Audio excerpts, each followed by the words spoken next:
welcome back to the BOS TV podcast. And today we've got a very special podcast because we're going to be speaking of Bhai Jagraj Singh ji and meeting somebody who's very close to them, especially one period of their life as well that we might have heard about a little bit in the videos of Bhai Jagraj Singh ji. But before we introduce our guest, just on this side of the panel, we got Kal Singh with us today. So just a little funny joke to kind of lighten the mood. If anybody ever sends any messages to Basics of Sikhi and you don't get a response, it's probably this guy who has not responded to you. Okay, so that's Kal Singh. I'm joking. So Kal Singh's like the main man behind the scenes, helps out a lot with all the managing, the admin work, and very important to E13, everything's 13 on Basics of Sikhi. And then we'll be interviewing today or speaking to have a conversation with Narinder Singh. So just before we kind of go through the questions, because got loads of questions for you, just for the Sangat who are listening, what is your relationship with Jagraj Singh ji? Because there's loads of people out there who've had a relationship with him, but what's kind of your unique relationship that you had with Bhai Jagraj Singh ji? I guess he was just a really good friend. I didn't know, obviously I knew him before Everything's 13 and Basics. And so my relationship was just, we became brothers, brothers from another mother. But yeah, it was just a good friendship. We met, I guess we could talk about how we met in a little bit, but we just, we hit it off and we just got on really well. We had similar interests. And he was just, I guess for me, I saw the human Jagraj Singh, the sort of playful, cheeky, fun-loving Singh that he was, sort of, in life, rather than the sort of the Sikhi Parcharak Singh that he became. And you guys worked together then? Yeah, so I guess how we met, we both worked at companies. So I'm a recruitment consultant. Headhunter is a fancy word for it. I guess that's more, at the top end where you're trying to find people for a specific job in financial services. Sort of quant trading is the buzzword. And so he was doing the same thing. And, on LinkedIn, I guess now it's a lot more apparent, but there was algorithms. So he popped up on my timeline and in LinkedIn. And I looked at him and I thought, wow, fellow Singh doing recruitment. I hadn't seen anyone before. So I hesitated and I thought, okay, I won't get in touch yet. Finished work quite late. Then on my way home, you had these sort of Blackberries. Got a message on there and it was from Jagraj Singh. So obviously the way the algorithm works is I popped up on his timeline because I had looked at him and so on and so forth. So he didn't hesitate. That's the sort of, one of the traits of him. He didn't hesitate. He just went straight in and said, hey, Singh, nice to see a fellow Singh doing recruitment. Exactly as I thought, but I hesitated. He didn't hesitate. And then he said, look, let's catch up for some chai pani in the city. It'd be nice to get to know somebody who's doing something similar. So we met up and we just hit it off. I think we were together for about a couple of hours, just talking about life, where we'd come from, work experience, what we wanted to do. I think we were both disgruntled with work at the time and thinking of different things to do. We just hit it off. We had similar interests, and it was an easy flowing conversation. And then from then we just kept in touch and met each other for every other week, so for some coffee, and got to know Sukhmani at the time, and then had a meal with everyone, and that was it. It sort of started, and it just felt so natural. So, because when people watch the videos of Jagraj Singh, they know that before he was in the army. So then after the army, went to recruitment, and then how do you know how he got into recruitment? So I think he was he fell into recruitment in the army. Yeah, I think he was recruiting in the army because he was really good at sort of attracting people. I think there was a lack of diversity in the army. It's well documented. It's one of the things, and I think he was put in charge of trying to pull people from different backgrounds into the army. I'm not sure how successful he was, but I think he did manage to get some Singhs or some people from the Sikh faith to come in and do that. I think it was a long process. Perhaps there was loads of hoops that he had to jump through, and maybe he thought, well, actually, I need to move on with my life, and maybe this career isn't well suited to me. And then he got a job in a sort of search firm, they're called, in a more corporate world, and that's how I met him. And that's because that was the first question, how you met Jagraj Singh Ji, but you pretty much answered it then. So then how did you guys actually start working together? So after a couple of months, we got on really well, and we just basically trusted each other, and we said, well, shall we set up a business together? We know what we're doing. You're sort of umming and ahhing whether you want to continue doing what you're doing in the company, and he was the same. And we said, look, we could do this ourselves. We've been doing it long enough. We understand the market. And I remember, and then, so within a couple of months, we're thinking about starting a business. Now, maybe you guys, perhaps, I don't know what experiences you've had, but when have you met another Singh or any other person, and within a couple of months, you're thinking of setting up a company together? Very rare. It doesn't happen, right? I spoke to I was living in Tooting at the time. I spoke to my housemate, who was probably about 10 years older than me. And I was telling him, I'm going to leave my job, I'm going to quit my job, and I'm going to set up a company. And he said, who with? I said, this person I met a couple of months ago. He's like, are you crazy? What, you're going to use your savings, and, what are you doing? I was like, it just feels right. And, we trust each other. And I think that was a key thing. You could trust. You saw the trust in him. He was trustworthy. He was honest. He did what he said. I was similar. Business model was simple. We share everything 50-50, no matter who does the work. So that way you don't feel, if you haven't, if you've been unlucky with a client or, some work, but, the other person hasn't, well, actually, don't worry about it, because we're going to split everything 50-50. So the business model was simple, and it just worked. And there you go. It's just, sort of leap of faith. You either jump down the rabbit hole or you sort of hold back. And on this occasion, we just thought, let's go for it. And it worked out okay. And what did you name the business then? 5 Rivers. Oh, okay then. So Pancharak. Wow. So yeah, it just felt natural. It was a funny thing. The only reason why we came to that name was, I think we were just sitting in Greenford, and there was a skip that went past. It was 5 River Skips. And he was like, 5 Rivers, global search. Okay, let's do that. Funny how a skip made you change. So yeah, we just named it after Punjab.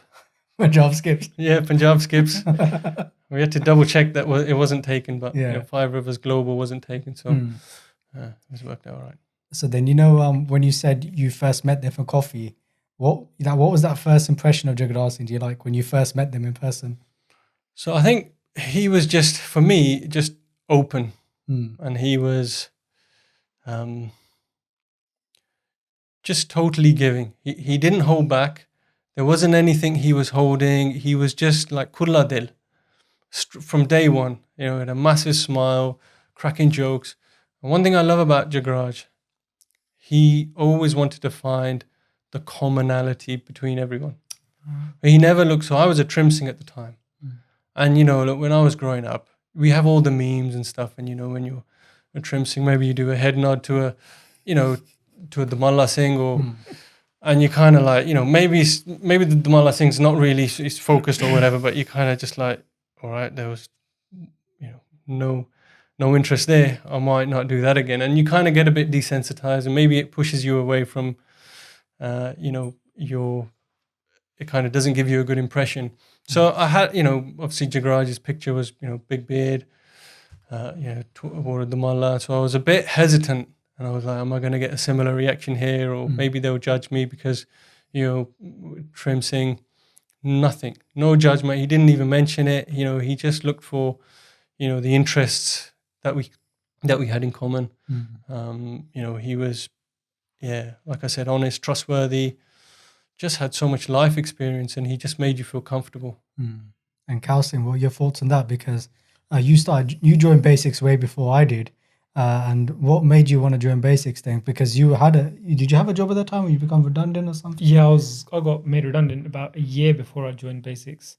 But like similar to what Vijay was saying, it's like pretty much he always came across as like a Kulla Dil person straight away from the get-go. Even on stage, he just had that presence where he was honest. He was always like, just like, like a normal guy, like a guy from next door. He would never had that persona of like, a Katha Vachik or a Parcharak or someone's on stage, he always had that just like, chilled out, I'm your friend type feel. And he was very, you could tell from the stage, he was very, very humble and just open. I think how you said Kulla Dil was like spot on. Yeah, he had that, definitely had that vibe, even when he's doing Parchar and all the way throughout knowing him. I guess the more you get to know him, the more you get to see the way he works and his intricacies. But generally, yeah, Kulla Dil is a really nice way to describe him, from the get-go. And then from that initial interaction, how about actually working with him? What was his personality like and the values that he kept in the working environment? So I think everything was geared towards Sikhi principles, so the Savand was important. Can you explain what that is, Daswand? So just, ideally the sort of idea of, 10% of your earnings for the greater good, whatever that may be, or how you feel, charity, or, if you feel that is the Gurdwara, or if you feel that is, something unique to you as a sort of charity that you might have helped you or your family, whatever that is, but something which you give back to some local community or the sort of world in general, to sort of give appreciation that actually other people, if we sort of share our wealth, Guru's just going to keep giving. So that was a key central principle. And then everything was just sort of, like I said, very simplistic, work hard, really strong work ethic. He liked, had a sense of fun about him, but, working hard. And when I say playing hard, more about just enjoying life. I think one thing people may not know of Jagraj is he had a lot of life experience. He was in the army, and, something about, obviously, his Kulla Dil, a lot of it came from his upbringing and how he transitioned from, sort of youth to his 20s and then later 20s in his life. He learned a lot about life. He went to China, he went to Oxford. We could talk about specific things about these, but, life sort of, all the experience, the up and downs, the choppy waters of life kind of gave him, this sense of the Guru's always there. And, just try and be a good person, have a good moral and ethical compass, and then hopefully other things will sort of iron out. But some things in life you can't do anything about. What you can do is work hard and have a good, ethical sort of mindset, and then hopefully things can start. You need luck, but if you do the basics right, and that's where basics came from. He was always about the basics. Then, bit of luck can sort of create something pretty special. Because, like you said, you were Trim Singh before you met them. But in terms of your Sikhi knowledge, did you already have quite a bit of knowledge about general principles in Sikhi? For example, say Daswand. Did you already know about that before, and that was like a Sikh principle? But if you did or you didn't, were there any other examples of things that you learned from him, like these basics of Sikhi kind of things when you was working together? Yeah, so it's a good question. I think before I met Jagraj, there was through no fault of anyone's, I didn't feel I had a connection to the Gurdwara or the Guru. I didn't really understand some of the concepts. And, look, I've got kids and they will ask me, like, within a minute, 100 whys. Why this, why this, why this, why this, why this? That's their favorite thing to say. You got to answer the questions. And if you want them to do something, you're going to have to come up with some sort of a reason, or you're going to have to, work on how you can coerce them to do what you want them to do as kids, right? Yeah, you got to use whatever technique you can. When we were growing up, you couldn't really do that, sort of first generation English born. If you said to your dad, chalo Gurdwara chaliye, nahi jana, or why? And it's like, ki kya? Chal gadi che baith. Like, go and sit in the car. There wasn't your whys wouldn't get answered. So you would just do things and become mechanical. And so I didn't feel, whenever I asked people about, certain specific questions, there was no real good answer, or an answer which kind of piqued my interest. And everything, all the katha was in Punjabi.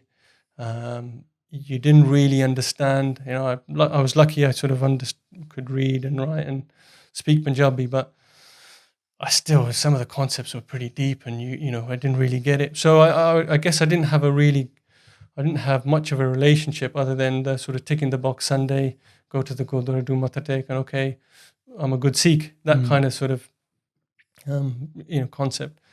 But he flipped that on its head, and he kind of helped me understand what my relationship to the Guru is and how to actually build it.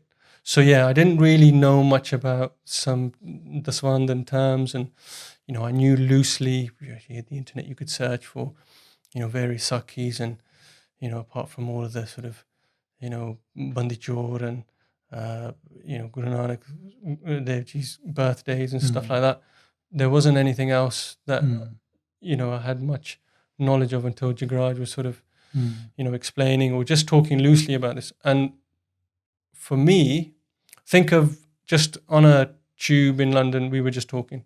So he was just sharing all of this stuff, talking to a mate.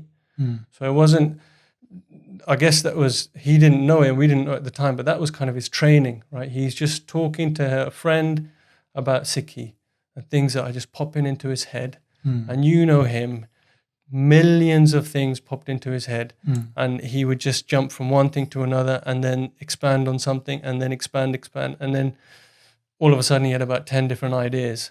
That's how his brain worked. But I was just absorbing all of this as a sponge, and I was just like, oh, this is great. It's fantastic. So it's really, really good for me. And do you have anything to add to that, or did you see a similar thing? Because you were there at the start of Basics, whilst I came in the middle kind of thing. I think it's, really,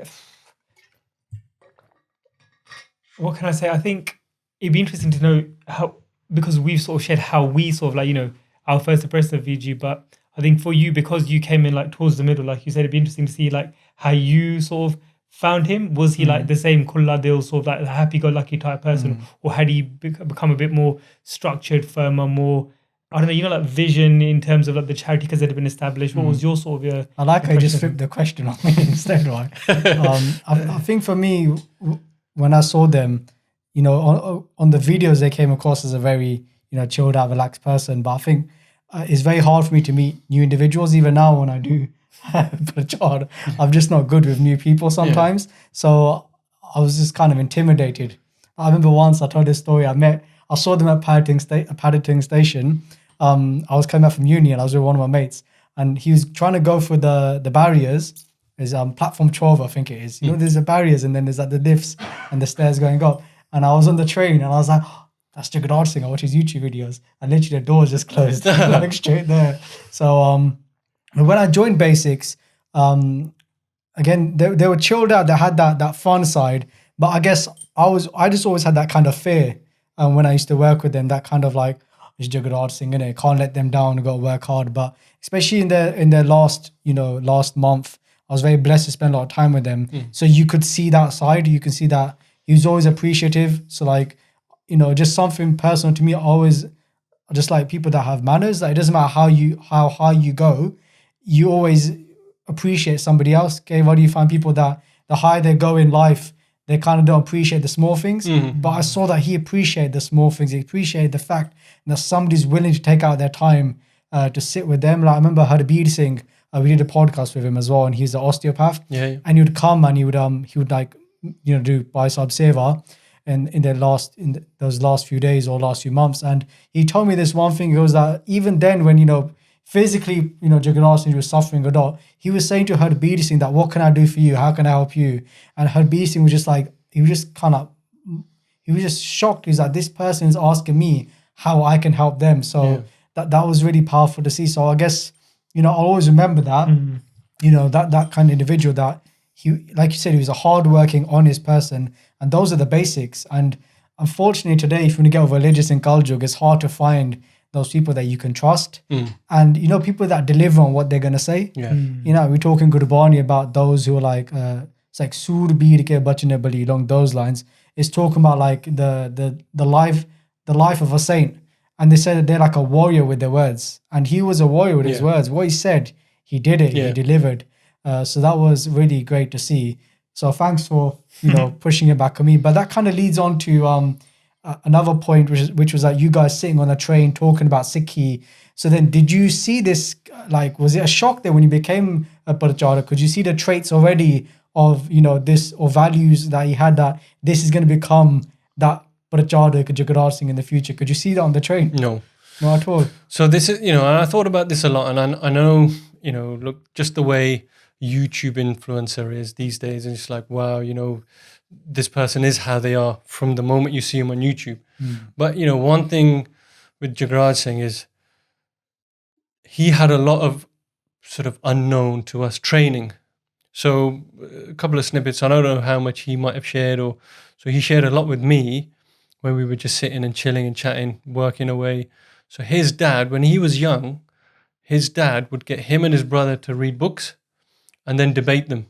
Wow. So when they're young, that's pretty unique for in an Indian family, a Punjabi family. And so I thought that was pretty cool, because from an early age, he got interested in books. He could, he'd get through a book within a couple of days, big fat books, and he would just read it. And sometimes I've read a book and I'm like, what did I read? I'll go back a few pages. Hold on, did I read this? Like you're a bit not switched on as much. He would just absorb it, sit and read, and it's like a photographic memory. He would just know exactly what he read and be able to regurgitate information.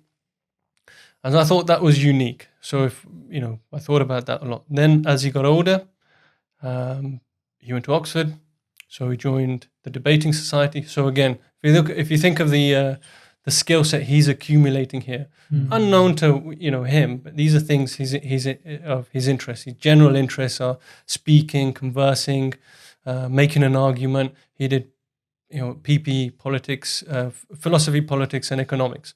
Right, so there's a lot of debating. There's a lot of concepts which there's no yes and no, black and white answer.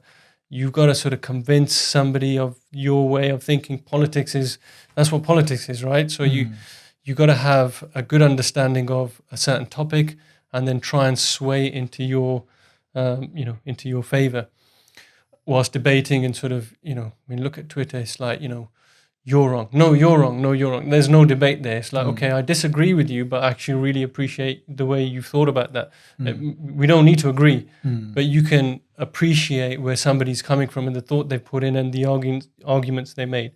He had that training there. Then I don't know if people know this, but I think he set up one of the first rap societies in Oxford. Hip hop society. Yeah. So he set that up.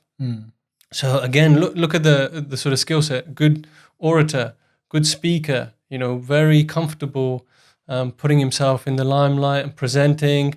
Some of the raps he came out with, and so the written Sikhi style raps. Do you remember any of the lines? I don't remember any of the lines. But I just remember like reading some of the stuff, because he always ran everything by me, and I was like, yeah, this is amazing. Like really, I'm not saying it just because he's not here to defend himself now, but it was sensational. I was like, this is crazy stuff. This is amazing. He just had a way with words. So all of that feeds into him just being interested in how to sort of converse. He loved conversation. He loved meeting people. Sangat was a big thing for him.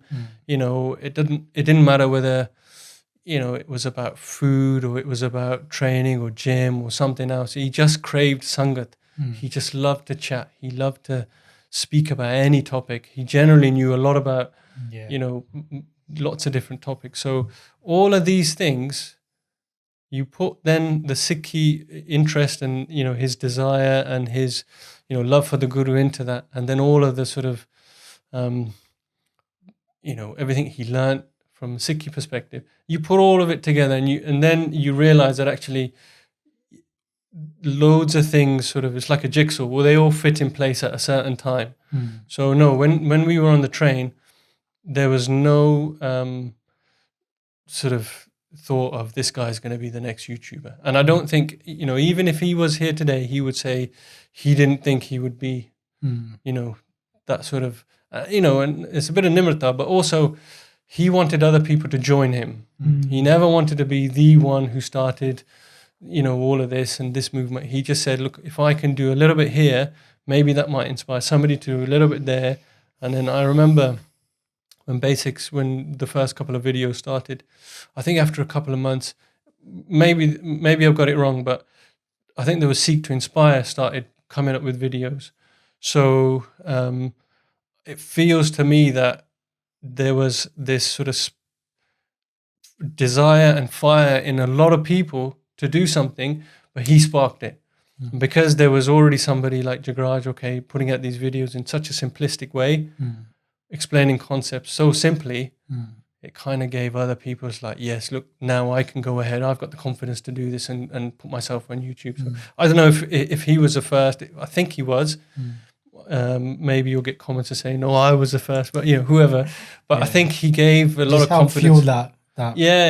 It's just like, I don't know if you've ever lit a fire, the kindling kind of starts and then you put the log on and woof, and then the fire starts and you keep putting logs on. That's the sort of concept. He perhaps, started the fire and everybody, and then, that sort of kick-started a lot of things. Well, it's interesting what he's saying. It feels like from a young age, like Guru Saji was giving them all the skills that they need, all the way up to the point where like Basics started. They already had everything that they needed, because we always talk about this even in Basics, that like what job 10 of us can do, he could probably do on his own. He was that skilled in so many different just facets of everything that it was just like, wow, how did he know all this stuff? And now after like how many years we're catching on, like, oh, that's why he did that. That's why he did that. And it's quite funny because when you're speaking, I started thinking of my kind of memories with Jagraj Singh as well. I'm sure people that are listening, even Cal Singh as well, probably think of your own memories. And I remember I'd already met them. They were doing a WhyGuru course. That's a good question for you as well, probably, when they started the WhyGuru course. I'll ask you later on if I remember. Yeah. But we had the WhyGuru course happening in Southall. It was 2015. And I remember we were queuing outside to go inside and do the register. And he'd come and I was like, they're here and stuff. And like, there's a whole crowd of people and we're going inside. And he stopped and he spoke to me. And he gave me like a side hug. I was like, oh my gosh, just got a hug from Jagraj Singh, isn't it? Right, a bit of fangirling, but chalo, satkar yog in that respect. And he had that conversation with me, and he started talking about gym, because back in the day, maybe you can see a little bit now. Back in the day, I was quite, quite doing it, quite hedged in it back in the day. And so he'd have those conversations like, what do you cut? He was doing kettlebells at that time, innit? He used to do a lot of like kettlebell swings. We had that pull-up bar. Do you remember in his garden, the pull-up bar and the tricep dip? Frame, the frame in it. So he used to have that, and then he used to have dumbbells in his house and stuff. So he did his little training and this. He made that effort. He knew I was new into Sangat, because when I first came, I was wearing a patka, like a bit of a durag style. And then I was told you got to wear the star. Bhaljit Singh told me, and the first one with the star looked like a helmet. I had a helmet on my head, right? It looked very interesting, right? And so they could see that I was new and I was just trying. And the fact that he took that time out to speak to me, even in the WhyGuru course, when I'd be sitting, they just come up to me and say like, "Oh, how's your training going?" We spoke about earlier. Even if he didn't know everything about the topic, he'd make it out like he did know everything about the topic, and he just made that effort with you. So that was kind of like that memory I had with him. That he spoke to anyone, he spoke to everyone, and he could relate to everyone for some reason, which was nice to see. Did you have any experience like that as well? The funny thing is, like you said, like even if he didn't know something about something, he would always pretend he did. So once I had like a Liverpool jacket on, had LFC on it. He said, "Oh, what's that, London Football Club?" I said, Lavender. London. He said, "Oh, London. Is that London Football Club?" I said, "No, it's Liverpool Football Club." He probably said, "Yeah, I knew that." His face was like, "All right." I'm surprised he didn't say, "Yeah, I knew that. I was just testing you." He's so sharp-witted. I'm surprised he didn't say that. I think that's his face is all like one of those ones. It was like in Park Avenue at the foyer. Oh, that's so funny. But you're right. Just to make that conversation, where it was like say something, and he just knew so many random bits of information, just so like about science or philosophy. You pull out philosophers' names and it's so funny the way you say like his dad would like get them read a book and debate it. He was like that at the WhyGuru courses, and especially the first one that we went to in 2013. He would like, that was in Norwell Green, same place, but like in the smaller building. And he would just like, talk about a topic, and then he would just, you could just, looking back and now, I can see it then. He was like winding us up like a toy and letting it go. And then he just stood back and everyone was like talking and bringing up points left, right, and center. And he was just there like having a sip of his water and just like seeing how this is all like, taking place. And it's so funny that you mentioned about his dad. I can just imagine that, I'm going to start a debate here and just see what these are going to be about. See, the thing, I think Sangat should know as well that I think anyway, it's really important to have life experience. And if you can work in industry, I know a couple of, really good Singhs who, are really well respected and do prachar as well in English. And I always try and think, is there anything that can be taken? Is there anything which is a sort of a common theme between these people? And I find, and then maybe it's just my bias on it, is a lot of people, they have a lot of experience in life. They do a lot of things. They work in industry, and actually they meet people from different backgrounds. They don't, again, like Jagraj, they don't see the differences. They try and find commonalities. Whatever disagreements you have at work, you have to try and find a way to work with someone. Disagreements and conflict resolution, all of these things. You're learning so much without knowing.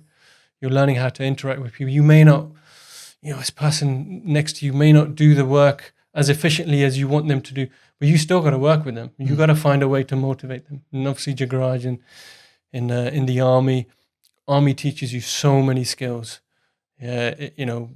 Oxford, the way they run the university, they have a high standard. They really push you, and you got to thrive. And he thrived. It was an environment where, he was just high functioning. His work, he was doing some, high level search. He understood concepts really, really well, so he could have really good conversations with people he was approaching. So when you look at all of these things, actually, I think it's really important to, if you're thinking of prachar or, some sort of a career or doing this yourself, I think it's really important to have a sort of array of different experiences, meet different people from different faiths, see how different people practice what they, what their religion tells them to do. How do they, how do they sort of work and put their faith in together? What sort of things do they do? Learn from lots of different people. And then obviously, as you get older, a good friend of mine said, wisdom is the application of knowledge. So, look, you're only, sometimes you only learn by either making a mistake yourself or seeing somebody go through something which maybe they've made a mistake and say, okay, I know actually that's probably not the way to do that. You're always learning. And I think that was, Jagraj's way. He just wanted to learn and learn and learn. Look, Sikhi is what, to learn, to continuously learn. And he just continuously tried to put himself in situations where he could just absorb and take as much good things from people. And that's why it's called Army Staff of Knowledge. Look at the basics. Yeah. Logo or slogan. And even just that, when you're talking about looking at other faiths, one of the biggest, the greatest success you could say of basics, one of those is street prachar. And from his videos, he said that came from watching other religions go out and do street prachar. And that's what a lot of people know Jagraj Singh for, is the street prachar. And that's how a lot of people came into Sikhi, or the Basics of Sikhi channel, which is through street prachar, including myself. You saw the Dawah video at Hanslow, and that kind of led on to all the other videos. So, you're saying it, and it actually happened. He actually did that with Basics of Sikhi, and that led to a lot of the success that we see. Sorry, just on that, I think just because I was actually there at that day in Hounslow when we did that Dawah Man interview, and it was really amazing because it was an event for the day. I think we got like jar from the local Gurdwara, and we got like samosa and snacks. That's why it was a great day. Yeah, exactly. Yeah, jar always makes a good day. So we had lots of jar and can't have enough samosa. Can't have enough samosa. No, of course not. If it's a Punjabi stall, of course not. And it was outside Treaty Centre in Hounslow. And I remember I think it was like a November, December time, quite a chilly sort of day. And but it was a good, we had a good 5-10 people out there, basic sevadars. But at the start of the day, VG did say what, we're just here to talk to people. We're not here to force anybody to have conversations with us. We're not here to start any debates or have any arguments. Just enjoy yourselves, do seva, hand out the samosa, speak to people, let them know about the channel, let them know about the Katha on Sundays, and that's it. And then as the day progressed, the other Muslim brothers, they set up their tables and stalls around. And then it just so happened that at that time where Jagraj Viji was having that debate with Dawah Man, there were at least 2 or 3 other conversations going on that were happening off camera. Again, with different sevadars, different people. We're just having just pleasant conversations. So even though I don't think the the video debate comes across as aggressive, because it wasn't. But just see, that whole vibe of the day was very like, you know what, we're here to talk about Sikhi, and that's it. We're not here to debate anybody and all that. So I think further, like, expanding on what you're saying, he always looked for the angle to do Parchar of Sikhi. It was never like, you know, to go out to intentionally, like, you know, be horrible to other faiths or other ways of thinking, or other people, regardless of their backgrounds or where they came from. It was always about, okay, what can we talk about that the Guru did that might be relatable to you? I think in his Katha, the amount of things that he said that were relatable to the average Joe on the street, talking about like hip hop societies, talking about gym analogies, iPhone analogies, all these sorts of things, you know. So it's funny how you're saying. So I wonder, it seems like he was always like this, even from the get-go. He had a very high, he was like a sponge for knowledge. He had that thirst. I think as you said, like the best way to learn is to teach. So I think he was like teaching on the job and learning on the job at the same time. And then as Basics progressed, his own Sikhi knowledge increased, and then the charity increased, etc., etc. But it's so funny how you said all that, and it seemed like a constant throughout his whole sort of life, really. Well, he was well read in loads of religions as well. So he read a lot about Buddhism. He read a lot about Islam. He read a lot about Hinduism, Christianity. He was a big, he loved the Lord's Prayer, because he saw a lot of similarities in the Lord's Prayer. And for me it was unique, because I hadn't ever come across somebody, when you like, when I was growing up, if you saw a Sikh, that's all they wanted to talk about, and nothing else compares to Sikhi. And that's true if it has pierced your heart. But look, everybody wants to know about everyone else. That's just the way the world works. Guru Nanak Dev Ji did. He went traveling and sort of spoke to different faiths and different people, learnt loads and sort of conversed as well. So Jagraj was really well read on different religions. It's just an interest. And like I said, I keep saying, he kept trying to find the common things. And I think why he did that was because, let's say he met somebody who was interested in Buddhism or a Buddhist. He could relate similarities that Sikhi had, that Buddhism and Sikhi shared. Or somebody was Muslim, Islam, followed Islam. He would again find the common things. It wasn't for him to say, look, come over to Sikhi. He'd never ever, that was never the intention. He was just like, oh, these are all the similar things. And why should we go around separating each other and saying this is good and this is bad, where actually the destination is all the same. It's just that there's different paths to it, and that's okay. And this Sikhi is just another path, but it's similar to all of these. And I think that was really, I had never seen somebody who, took the time and effort to learn about other religions, not because they wanted to sort of be a different religion, just because they wanted to connect what they had a love for to everything else. And I think, I hadn't seen that before. And we spoke about this offline when I convinced you to come onto the podcast as well. And when I tried to convince Cal Singh, the first time I asked him, I've never heard Cal say no so many times. He's like, no. It's like so many times. But look, you're saying it and hopefully enjoying it. He was saying no when he saw your name. No. I'm cutting out. No, keep that in. But one thing we spoke about as well was when you and Jagraj Singh was sit together, you talk about a lot of Sikhi topics. So what were some of those topics that you talk about, those kind of HR, because you're saying like it's very important for people today to know those kind of stuff, because it can link a lot to people that work in the city or just whatever it is. So it kind of related to that. I don't know if you know, maybe you know, but do you know how Basics started, the Basics of Sikhi channel? Well, because there's a specific thing that happened. So look, me and him set up 5 Rivers, and then one of the sort of positives of setting up a company ourselves, we had a lot of time to do other things. And Jagraj's passion was Sikhi, and then he pulled me into that. And so we would just play around with different things, of WhyGuru courses, an idea he had 10 years before I met him. It was an idea he had, wife Khalsa, wife Fateh. He loved playing with words. And, we set up our company in 2009, and, a couple of years we did really well. And so there was a time where actually you could spend a bit more money, a bit more time and effort on, your passions. So Jagraj started working on the WhyGuru course more, and there's a guy called Narinder Singh, really, really sound guy who came and helped as well, deliver on, just build on the content. And it was, 2000 and I think beginning of 2012, where me and him used to watch a lot of TED Talks, because there was so much awesome information there. There was TEDx now, there's ones every week, but at the time there wasn't that many. Was that quite new then when you started watching it? Yeah, relatively new. And there were some really cool ones, and then one thing led to another, and we ended up on YouTube, and we just typed in religion. And you know how you just go down a rabbit hole on YouTube and stuff. And we found this Christian young guy in America debating all the religions. And he was saying, well, actually, my quest is to see what the best religion is.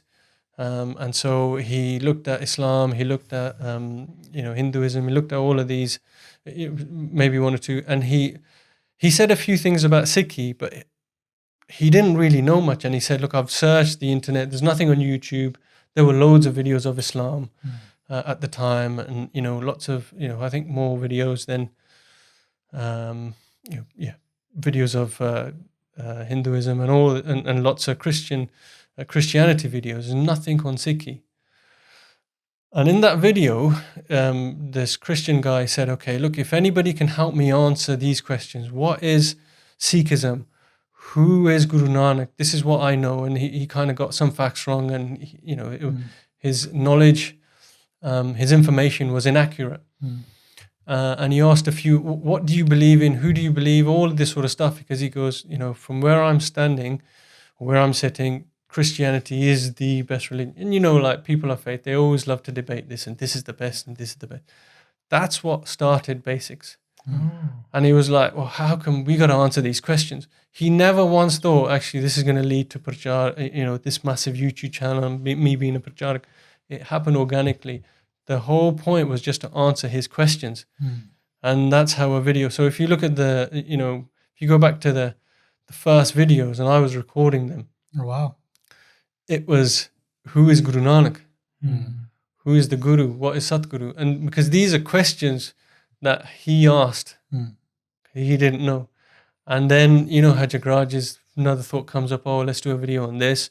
The mobile phone analogy, we used to talk about that a lot, because we didn't have any signal on the tube. And then, one thing led to another, and he's connecting it to the Guru. So that was something that we had worked on, the pull-up bar at his house. We had one in the office. So we would, he was a massive, he had a good interest in exercise and fitness. How many pull-ups could he do? 6 or 7. There's a funny story on his fitness thing I'll tell you. But those are, so the Parcharak and the YouTube video, the Basics, it just happened organically. It was never meant to happen. He was like, look, I'm happy doing a little bit of Sikhi stuff and, whatever projects I can to help the community. And, I love doing recruitment. This is a good career, some stability, I'm paying my mortgage, I have stability, I can, help my family and all of this sort of stuff. So not once did he think, I'm going to be this YouTube sensation. Never. It was just answering this guy's question. Soon as those videos came on, people started saying, this is amazing, nothing like this, it's so simple. You've explained it in such a simplistic way, and he had a knack of doing that, and then it just went from there. So, maybe people don't know that, but it was just a quirk of fate of how the Basics channel kind of came about. And just taking just one step back quickly, if people didn't know, because you mentioned it earlier, that we sometimes forget this point, that he was actually a Munna first. So Jagraj Singh wasn't always a practicing Sikh, right? He was born to a standard Punjabi Sikh family, you could say. Spoke Hindi as a child, not Punjabi, and then going to university, doing the typical things a university student would do, and then he had an experience meditating one day at Gursikh's house, and then from there he kind of carried on, went to a Sikhi camp and came to Sikhi. That's just very general. I'm just very simply, but just to let the Sangat know, he didn't know that he was actually Munna. So I'm guessing that kind of linked. That's how he was able to relate a lot to individuals as well, because he Yeah. came from that background as well. Yeah, and I think that's, you gotta, and this is, perhaps some advice for you and whoever wants to be a Parcharak. Just look for things in your own life that you can, help people with or you can relate to. Again, find the common things. I think having life experience, his life experience, like you said, he did a lot of things when he was, a youth. He lived life to the max. But that also helped him. He never rejected who he was. Sometimes maybe people think, oh, I used to be like that. That was really bad. And now I'm like this and this is good. The moment you label it good and bad, you then can't relate to, you are here because of this. Mm-hmm. Yeah. So don't reject what came here. Use it as fuel and use it to help other people. You should never think, this isn't good, because I don't know, what is good and what is bad. To who is it good and bad? It's an experience of life, right? You gotta, that's what, that's a hukam you have to accept at that time. You didn't know about Sikhi then, you knew about it, okay, and use that knowledge. A nice thing he told me, when he went, so I think it was British Organization of Sikh Students. They used to run, so boss again, but they used to run camps. And when he went there, I think what he told me was, it was an amazing camp. And what really sort of pulled on his heartstrings and changed his life, he was telling me, was the Sakhi of Guru Tegh Bahadur Ji Maharaj. And, when he heard that whole story, how Guruji gave his head to people who he didn't know and they weren't the same faith, or he protected, or he stood up for the rights of people of all backgrounds to practice whatever faith they wanted to have the right to do that. So he sacrificed his head. He was in tears. He said it, I couldn't stop crying. It really pierced my heart. And I said, and he said, if Guru Tegh Bahadur Ji can sacrifice his whole life, I can sacrifice a little bit to just try and keep my gas and try and follow the path of Sikhi. I thought that was really, really sweet. Because I think everybody probably has a unique story of what pulls on their heartstrings, what generates the love. And I think that uniqueness for him, I really loved the way, that was a really lovely way to describe his sort of entry into Sikhi. And just coming back to that point now of working together and him starting to make videos and you being the cameraman, which you never knew about, so that's good to know. So you were technically the first cameraman for Basics of Sikhi. So how did that then develop? How did that go from just being a few videos to more videos to, because he speaks about a little bit in his videos about like how, business was great, making a lot of money.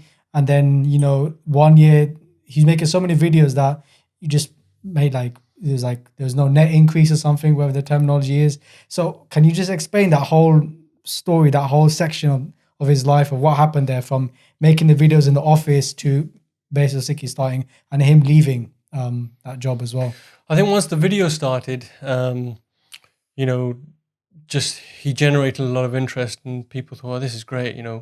You're explaining some very, concepts that people thought were, not accessible to them in the most simplistic term. And what I feel what he did was to,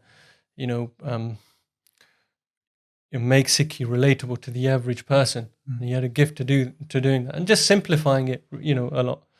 And obviously it being in English, so it kind of makes sense to us who, first generation Sikhs who kind of, It's relatability. Yeah, relatability, yeah. And so he started getting a lot of interest or emails from universities, come and do a talk here, can you do a talk here? So more material got generated. Can you do a talk at this Gurdwara? This wedding's coming up, can you do a talk? And so, I guess he was recording everything, so he had more and more content and videos. And, that was in 2012. Mm-hmm. So the plan was just to take a year off loosely and just work on Sikh projects. So that's what he was doing. The videos came. Again, it wasn't the plan wasn't to start with the videos. It was only because that one person asked the questions of like, tell me more about, Sikhism at the time, he said. So the plan wasn't to do videos. The plan was just to build the charity and then maybe start producing content and running the WhyGuru course. That was, I guess, the main plan. The videos just came, and then they were a hit because people needed that, and social media, YouTube was something which, most people had access to instantly. And then it just sort of organically grew. More videos came out. He managed to get a slot at Park Avenue on Sundays, started the Jagraj Singh course, and things just sort of snowballed that way until at the end of the year, it was like, okay, business sort of, we hadn't kept on the business, and, funds were running a little bit short, and he was like, okay, now, I need to decide where the money's going to come from. Either go back to Five Rivers or you continue doing this. And he did a Hukamnamma, and he got a clear message from Guruji to continue doing what he was doing. So then, he discussed this with me, and I said, okay, it's cool. Look, I'm never going to stop in your way. What you're doing is fantastic and it's amazing, and I'll support you in whichever way I can. I'll help as much as I can. And he was like, I want to try and set this up independently. So first get an income for the charity. And so that's where the idea, I think, was it £13 a month or £3 a month? I can't remember. It was Plan B 13 probably. Yeah, that was it. So £13 a month. And that was, the idea came just to, ask for £13 from the Sangat a month donation. And just for him to, I think he calculated that would be enough per month, or X amount of donations per month. That would be enough for him to comfortably pay his mortgage, pay the food, and, just be okay. And he was all right with that. He didn't need to make any more money. He just wanted to be okay to continue doing what he was doing. And I think the Sangat were more than happy to help. I think he raised that money pretty quickly. Just to kind of go off topic, was that a massive pay cut for him as well then, from what he was earning to what he went to? As in, because a lot of times people don't realize the sacrifices he made to do this. Was that like a considerable, if you say that, from what he was earning before and stuff to go into a very simple life? Yeah, I guess so. I mean, we never really, so we made money, but it wasn't like, it's hard to say. There wasn't a desire to make more money. It was just like, look, there was an interest. We just had an interest to do the work that we were doing in headhunting. It was fun. Yeah. If you look at it, it's trying to help people make better decisions in their career. Yeah. So career is something which you spend a lot of time and effort trying to carve out. So our philosophy was, let's try and help people. If we can, we just wanted to help people. That's what Jagraj's sort of natural way was, just to help people. It just so happened in recruitment, you get a fee and you get money for doing that.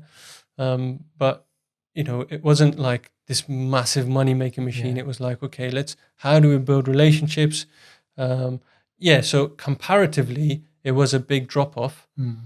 But I guess it wasn't, he says in his videos, we were making lots of money. Relatively, just to pay your bills and live comfortably, yes. Yeah.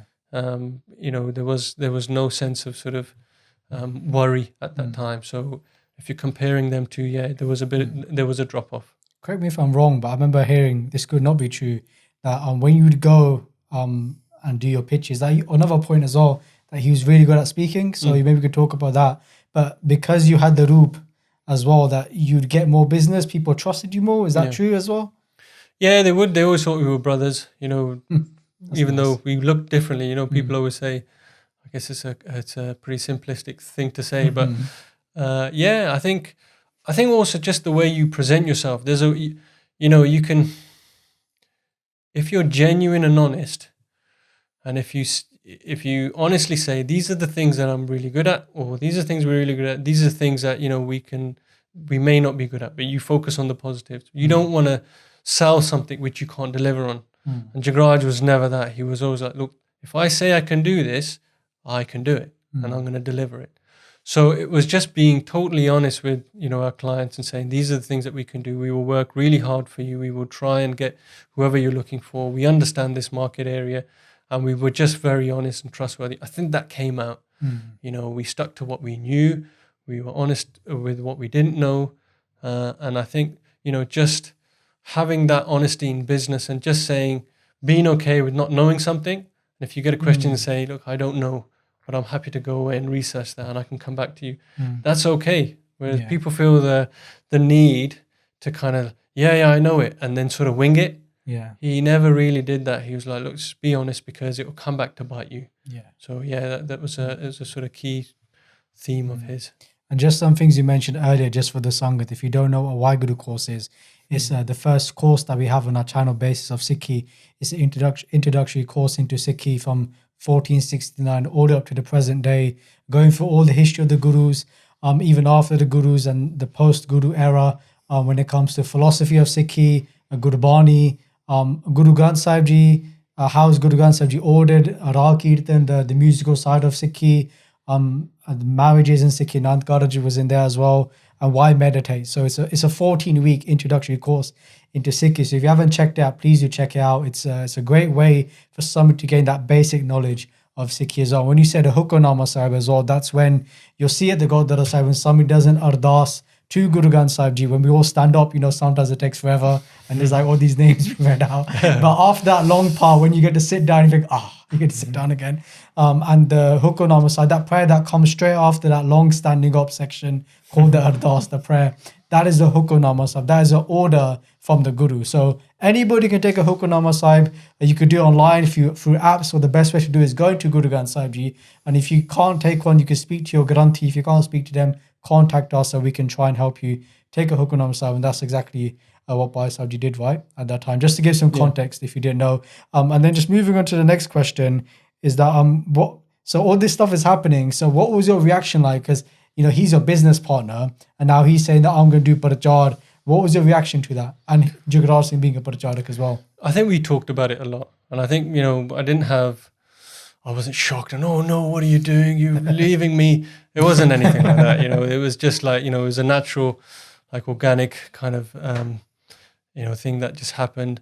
And I just said, look, you got to do this. It's an amazing thing. There's so many people who are getting so much from the videos. You're changing people's lives and, you're helping people a lot. So yeah, just go for it and I'll help you in any way I can.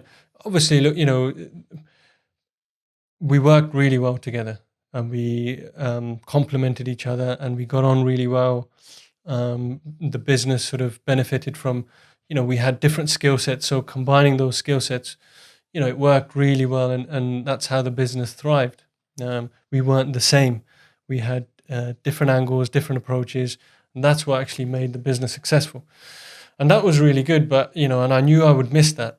But, Jagraj always said, look, if you ever need any help, again, I'm always here. So, he always, at the early stages, he would always call me if there was a project that he had in his mind, just running something past me, because I would think a little bit differently to him.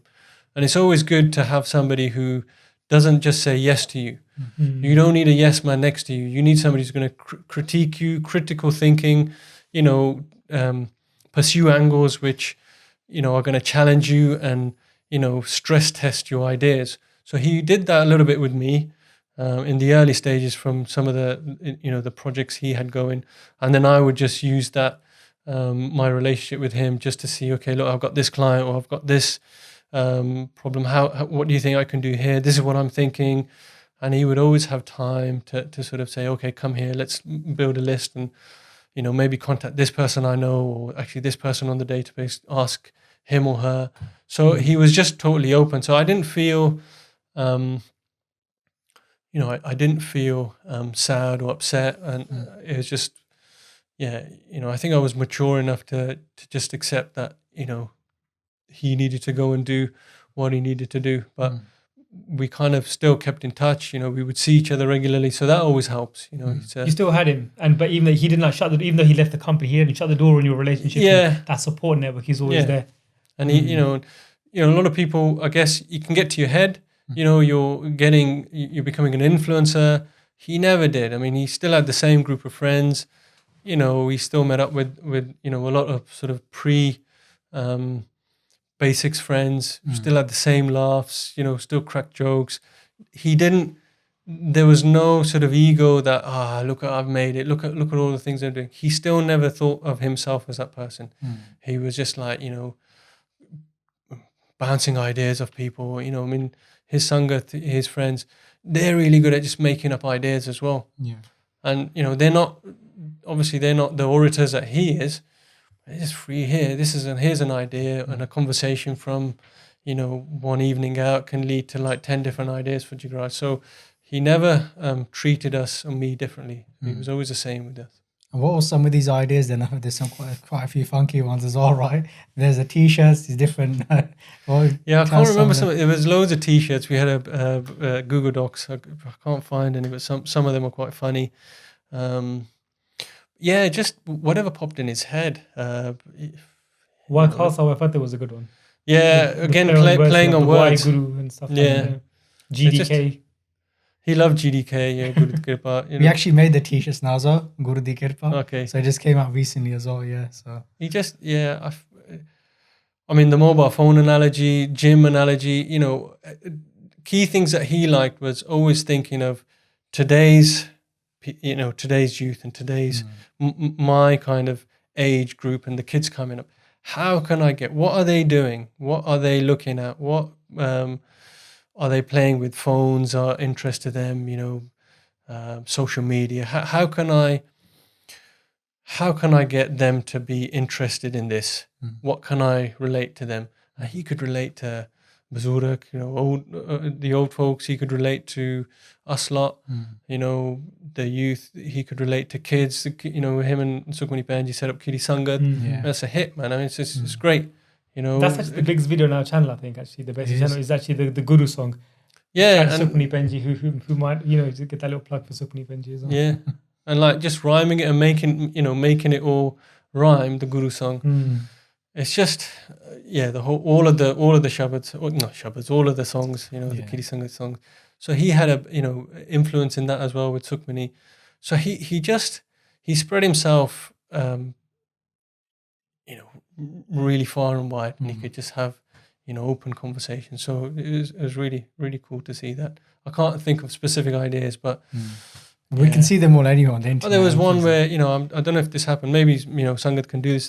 He wanted to go into prisons and speak to Sikhs and look, if somebody had gotten into the wrong crowd or done something which unfortunately they're in prison for, he didn't want to forget them.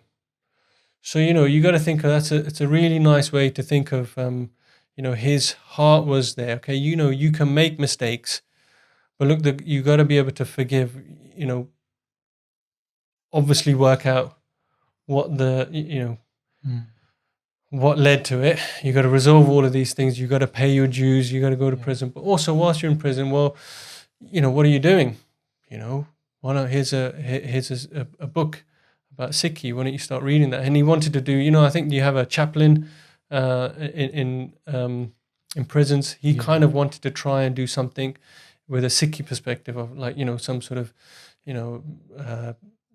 maybe he goes in or somebody goes in and just talks to people, Sikh or non-Sikh, just to sort of give them some hope, something that might help them, some teachings that could, help them in prison and then pique their interest. And maybe then they've got a lot of time in prison to do, I don't know what they're doing, but give them, something to, focus on, something positive to focus on rather than just sort of sitting in, cell and doing nothing. So that was a project. I'm not sure if that there's other Sikh organizations that do that. We've had a few Sirdars or members in our team that have actually gone and done that, but it's not become like a solid role, but it's actually been something that a person be trying to push, one of our employees, for quite a while. So hopefully it could be something that we do in the future.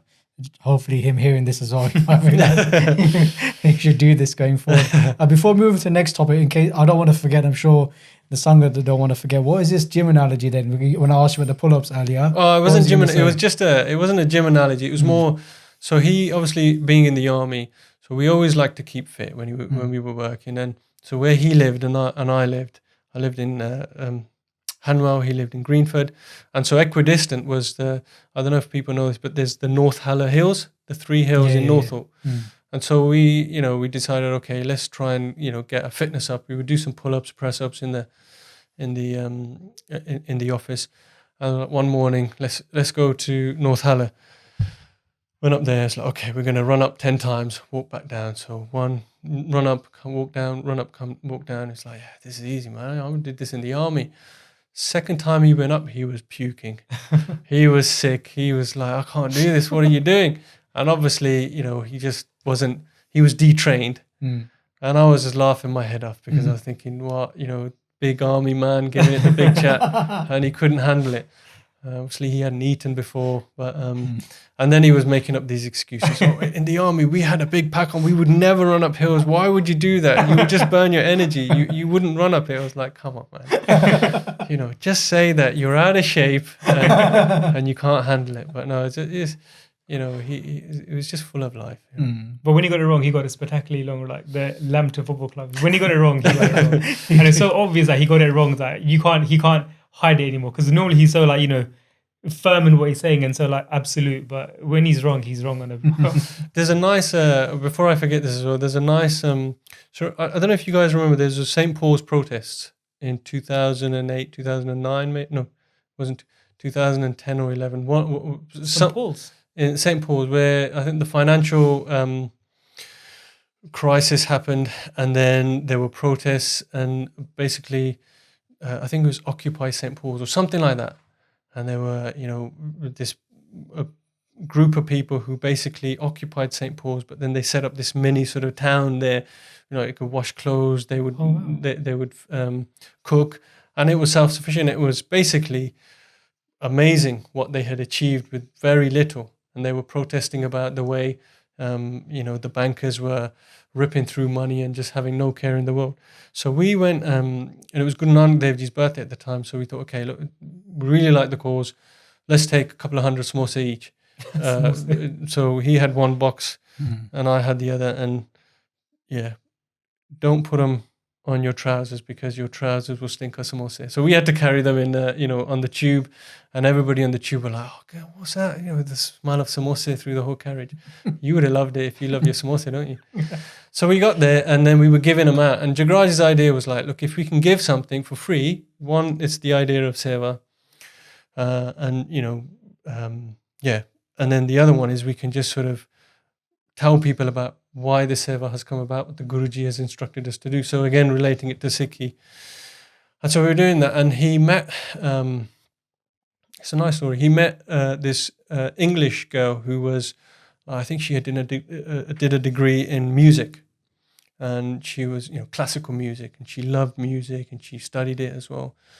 And so straight away, Jagraj clicked, okay, he started telling her about Guru Granth Sahib and how, there's a musical composition, and how, there's a lot of rags, it's composed to rags, different musical, and it has a different emotion, and that emotion puts you in a different mood. It has a deeper meaning. And he was just, really just the way he speaks about something, it's just effortless and full of love. He spoke about Sikhi just through love. She was in tears. She just couldn't. She said, I have never heard anything so, more beautiful than that. How is that even possible to put it to music, to put it, to rags? And she was just blown away. So, it's just a nice little thing that he could just find, some interest, a common interest, and then he would relate some Sakhi or something about Sikhi to that sort of context. And I think that was a unique skill he had. It's very rare to find somebody who can just, link Sikhi to something which you just wouldn't think you could link it to. And it's amazing because we've heard this story through the WhyGuru course, but we never heard the background to it. Okay. Like the samosa on the train and going there and why it happened. He just told us the story. So thank you. It's like you're giving us a whole new angle to the things that he would share with us, and you were there with him with all the samosa at the same time. So thank you for sharing that. What I wanted to talk about now was just, I think, more specific to the Parcharak, coming to the end of the podcast with the final questions. But is there any, and this goes to Kal Singh as well, is there one teaching, or like, because now you probably watched his videos, I'm guessing as well, hopefully. Yeah, so was there some videos? Was there anything that stuck out to you, maybe through his videos or before that, like one teaching or something that he said to you that sticks out in your mind and they'd always keep close to your heart? Yeah, maybe a couple of things. I mean, I think so. I mean, look, he gave me a relationship with my guru. He made me understand how I can have that relationship with the guru. So before him, I didn't really feel like I had a relationship. He taught me how to use Sikhi to the max. Back in the day, he had this PDA. He gave it to me. He said, "Okay, this is how you do it." And I was thankful actually because my mum and dad, they sent me to Punjabi school, Gurdwara school. So I learned Punjabi. I could read and write. So finding Shabad was not hard. But actually, I never knew how to do it. So instantly, he made me go to the Gurdwara, and I could connect. I could basically find whatever Shabad was being sung, and I could see what was being, what the meaning of the Shabad was. Okay, it's it's not perfect, the sort of translation, but it's a start. It's somewhere to start. So I think he, really made me, I guess, see that Sikhi is it's very individual, and how you can get there is by sort of working on the inside. He never judged. He never looked at external form. He basically wanted to find something that pierced your heart, and actually then you build, and you sort of build on the internal side first. Then everything else will come from that. But I think that's he really gave me that. I mean, in terms of teachings and things, he, I guess, mainly probably gave me the ability to just do Hukamnammas and ask for Guru's advice. These little, things which you probably wouldn't do if there's a situation where, something good or something bad or something which is troubling you, go and ask the Guru and seek the Guru's advice, how to do a Hukamnamma, how to do a random Shabad, and whatever that is, that's your personal message. And whatever you get from that is what you get from it. It's unique to you. Use that in solving the problem. So those are the things. I mean, teaching wise, look, I don't watch too many of his videos because we just shared so much. Yeah. And I think he gave me the confidence to be okay with the gray.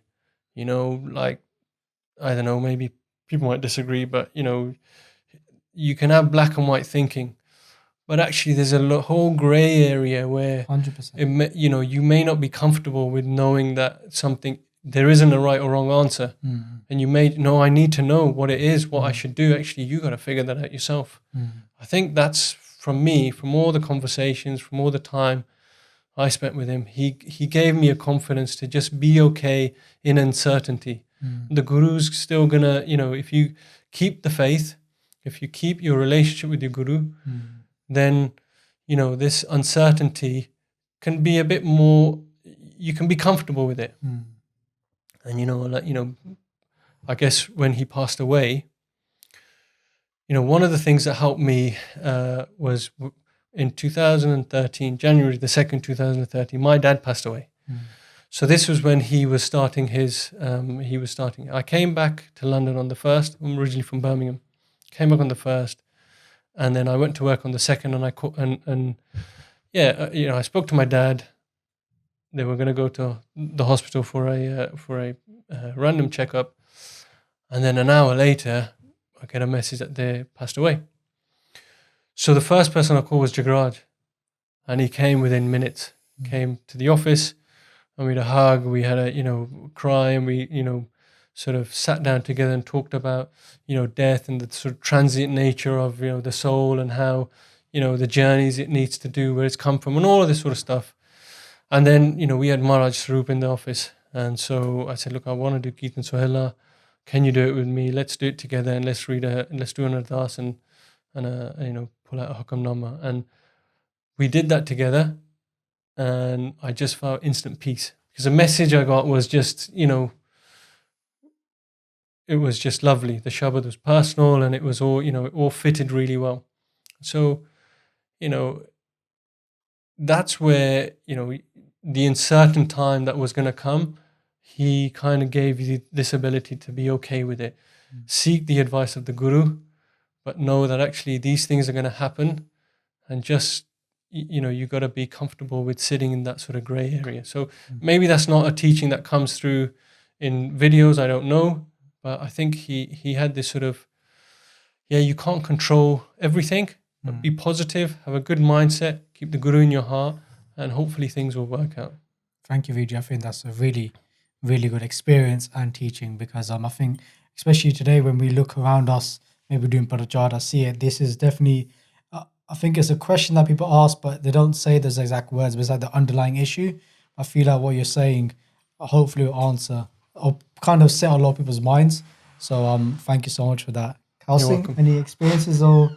I think experience is a better word than teachings, but if you can say, if you got a teaching, you can, but anything that comes to mind? Yeah, you guys might, because obviously you came in through the videos and the WhyGuru course, so it's totally, I didn't really get to know you guys that well at the time. And Jagraj would always say, come to the office, come and meet the people who are working with me. And I was like, something had always come up, or I was in a meeting and stuff. He always wanted to pull me, or, let's go we used to go for Bronta stacks. He loved the Bronta. When he came to my house, my mum made Bronta. He was like, these are fantastic. And, dang all in his beard and everything. That's the Jagraj that I knew, right? Just this fun, happy, full of life character. So, yeah, it'd be, you guys met him through... all the basics videos and the sort of WhyGuru course. So it'd be nice to see, or just to hear how everything that I've said, the sort of the friend, the human sort of side of Jagraj, if that tallies into things that you guys experienced. With me, I think the first basics program I went to was actually Jagraj Sahib, the Jagraj Sahib Katha. And I think I went on the second body, Hukmi Hovan Akar. That body, and I had a lot of questions in my head for about a year actually before that. And I think within about 15 minutes of sitting down at 6 o'clock and listening to the Katha, within about 15 minutes he answered so many questions I had through the last year. And I'm like, I thought this is the first time I've ever come to the Gurudwara. I'm actually leaving. Felt like I've learned something.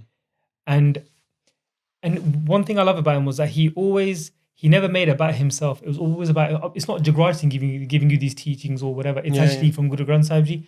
I'm just trying and in the beginning videos, he had his notes written on paper and stapled. You could see him turning over the paper and reading it off the thing. And eventually... Originally, we tried to put it on a Kindle. So I was holding it here and I was trying to scroll up and it didn't work. It was the Kindle wasn't bright enough. And then we tried should we buy an iPad or whatever? And it was really hard because then you got to increase the font and he's looking, but he eventually moved to iPad, didn't he? I think he eventually moved to iPad. Maybe eventually. But at the beginning he would rock up in his kurta pajama top with jeans on, sitting on stage, and there was a little bit of that nervous energy there, and that's how we went to meetings. No, he didn't. Nervous energy about him, but it was always about this is not me saying, this is what Guru Granth Sahib is saying, and that was always very comforting that I'm not just listening to someone on stage and they're giving me their perspective. It's not about his perspective. It's about what Guru Granth Sahib is telling us. I think so. He indirectly was forging that relationship with Guru Sahib, and I think that was it. Really, he just made Sikhi fun. I went through a phase when I first started going to the Gurudwara back in 2012 during the Jagraj Sahib Katha, that he made come to the Gurudwara fun, and you always left learning something new. And it would just not, sometimes it would be about science because he knew something about atoms and all this sort of stuff he would bring in. So where did he have that? And just little nuggets, Guru Hargobind Sahib Ji built a mosque. It's that's amazing. And so many, he just it was like you'd come and leave with so many gems. And it was but then it was always about linking to the Guru. And I think for the longest time, nobody knew who the main face of Sikhi was. He didn't have a name. So who's this guy? Who's this? He doesn't give his name, man. It was never about him. It was always about, what's my Guru saying? Let's put Guru Granth Sahib Ji at the top of the list and let's get their parchar out. Because we're just these vessels giving that information out. And it was always plan B, because somebody else is going to come and do a better job of it than me. So he always had that humility. And he was always genuine. From day one to when he went, he was always just genuine.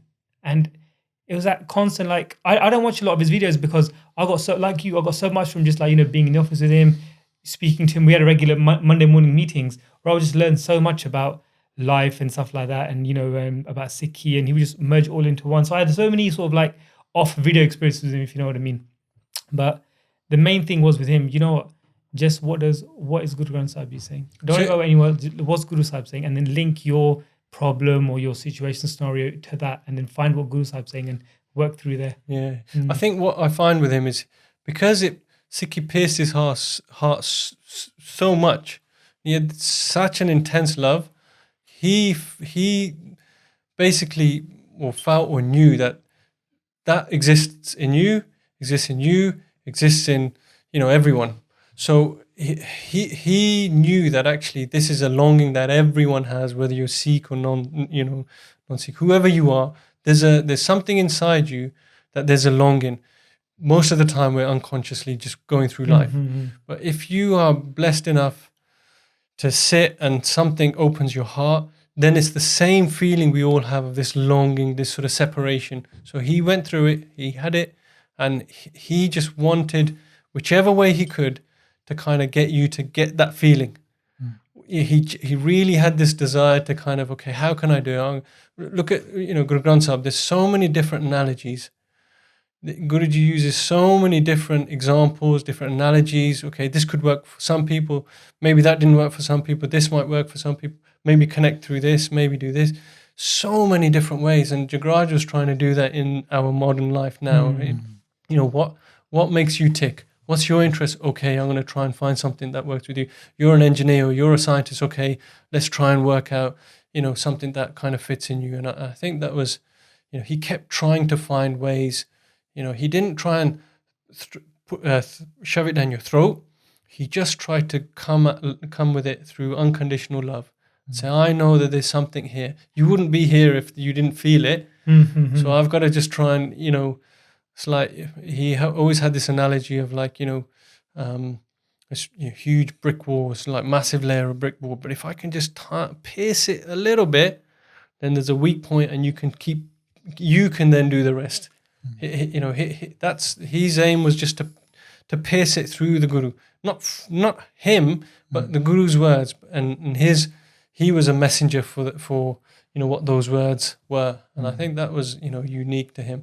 Just going on to so how do you think, what's your experience with him, given you came through the WhyGuru course? And I think it's a lot of things came to my mind. Again, it's like all these memories come up, and I remember that Kal Singh was saying about like Sundays, it was so fun that like you'd leave Sunday night feeling topped up for the whole week.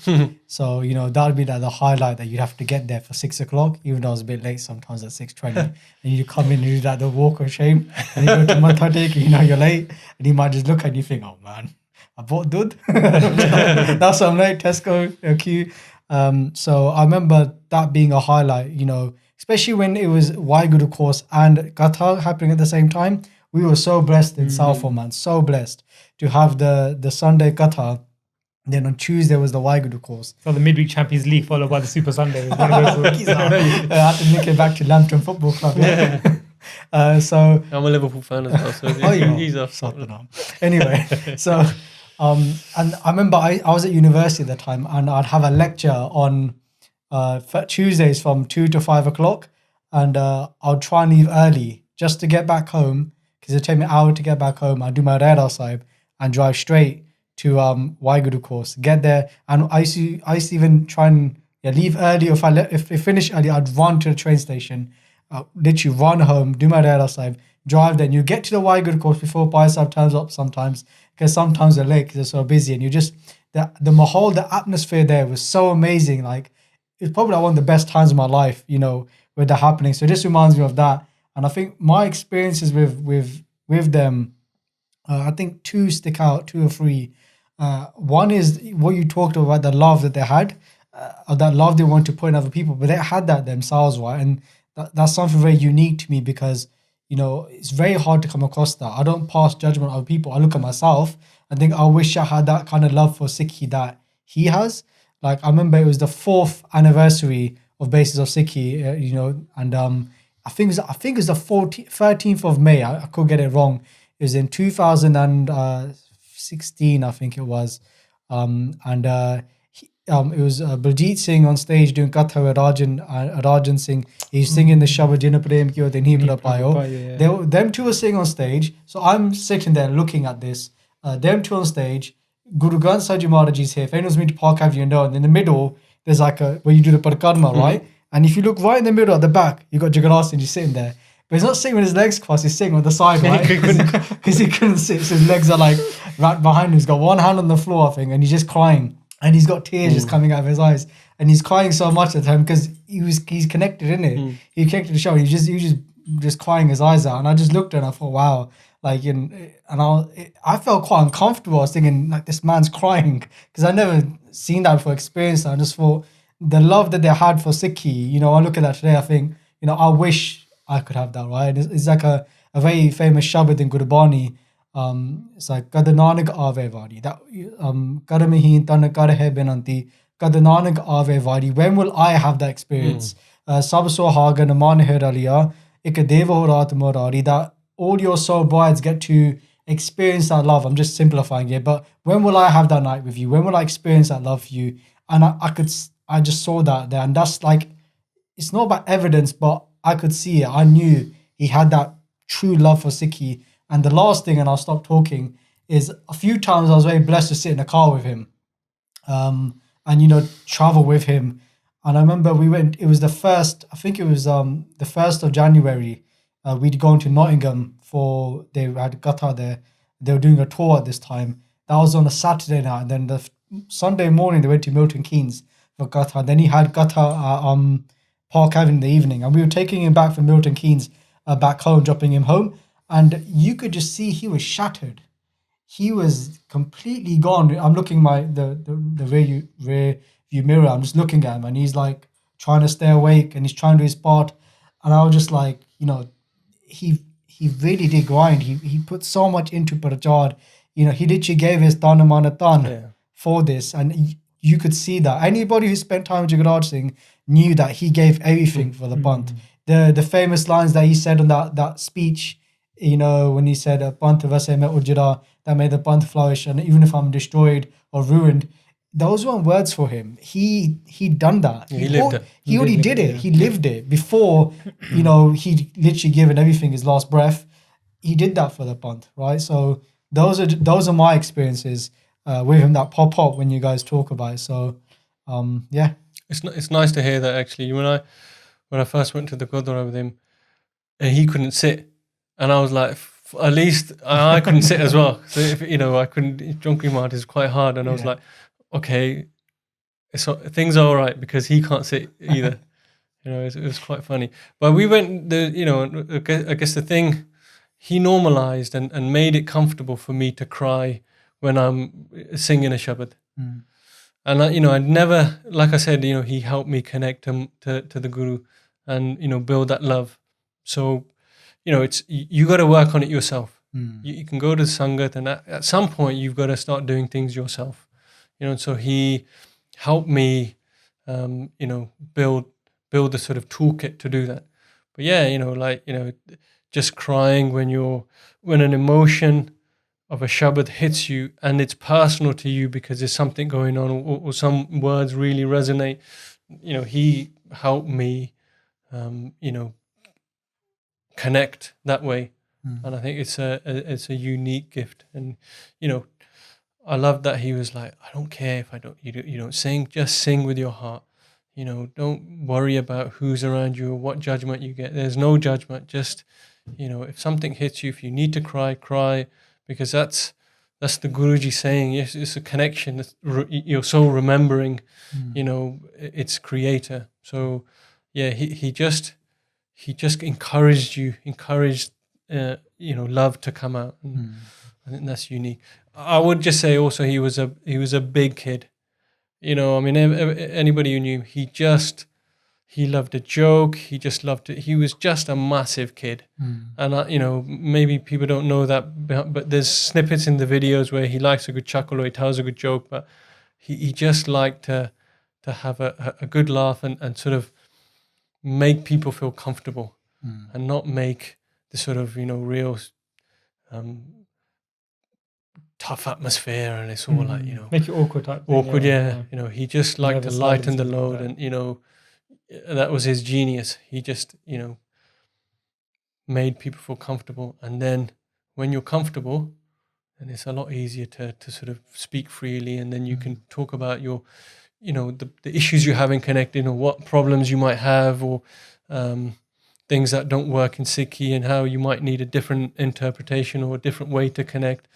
And he just knew how to get that and make you relaxed, and then actually open you up to see how he could get the Guru to sort of sit within you.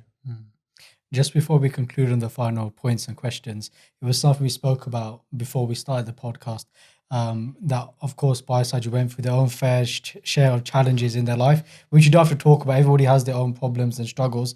But, from maybe something that you've seen yourself of one of the struggles he went through, how did he overcome them? Because I think that's, if anybody knows anything about Jagraj Singh, even when he did Parcharak, he faced, a lot of backlash as well.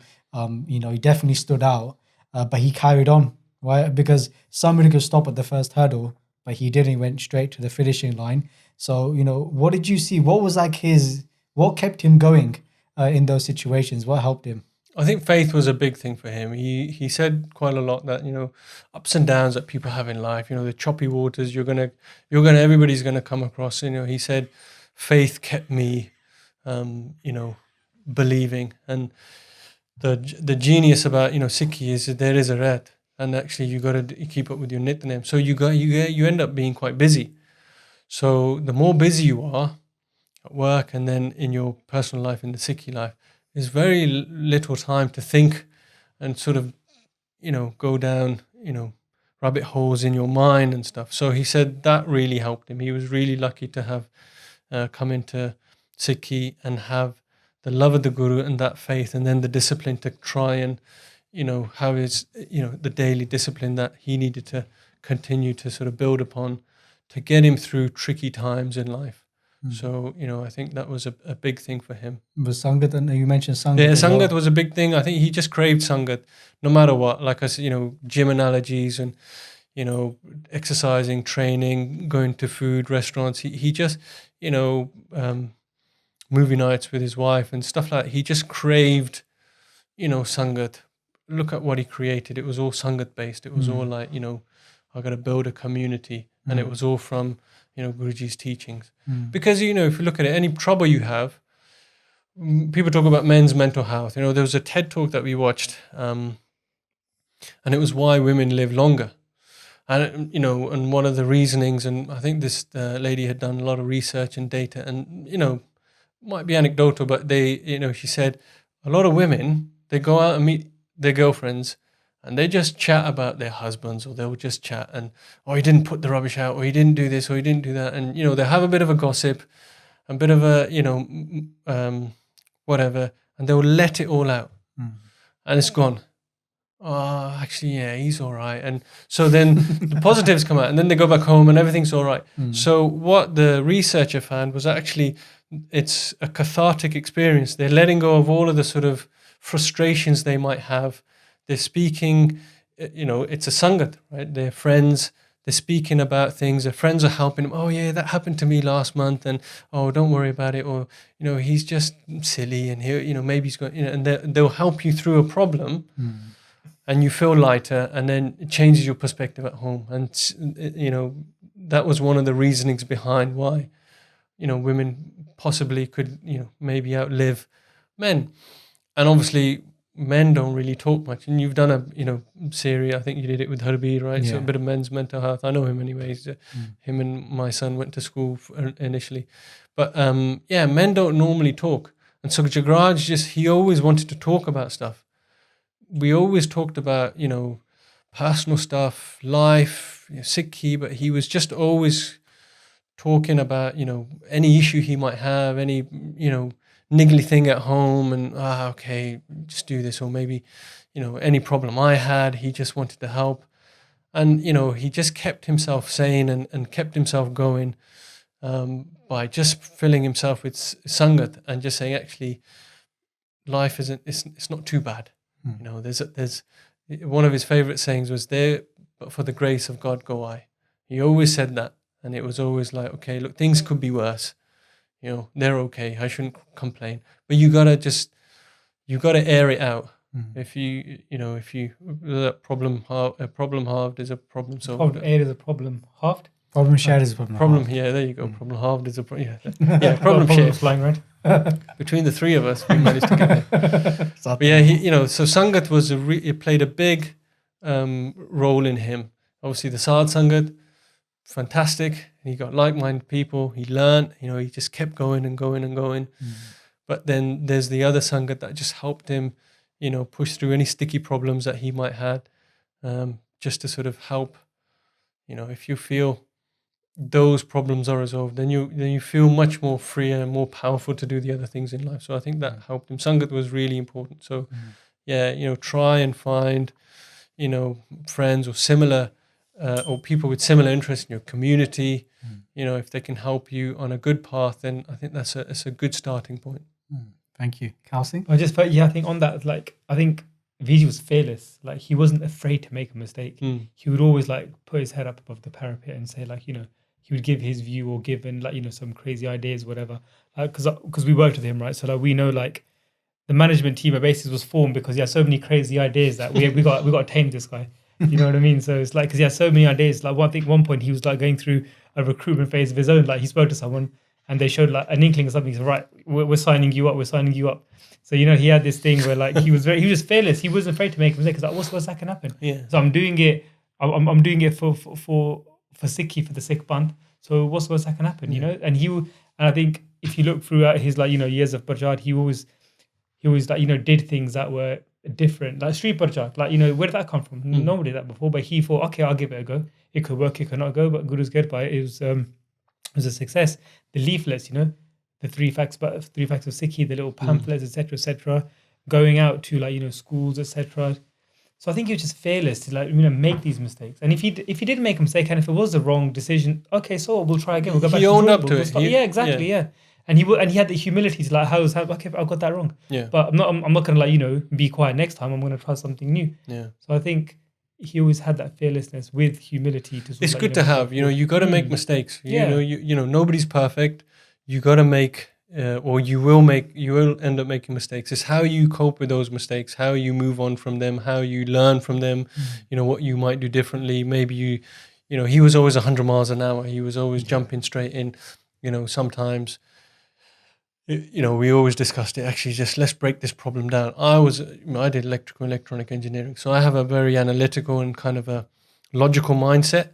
And so, when he would come up with some idea and he would just want to run with it, I would kind of okay, how is it going to happen? Try and critique it, try and, like I said, stress test it, break it down into components. And, hopefully that rubbed off on him a little bit. But yeah, he was fearless. He wasn't afraid to make mistakes, and he wasn't afraid to put his hand up and say, yeah, I got that wrong. But, some parts of it made sense. This was my thinking, and then try to improve on the next idea and learn from his mistakes. So I think you got to have that mindset. If you're always fearful of making mistakes, you're never going to do anything.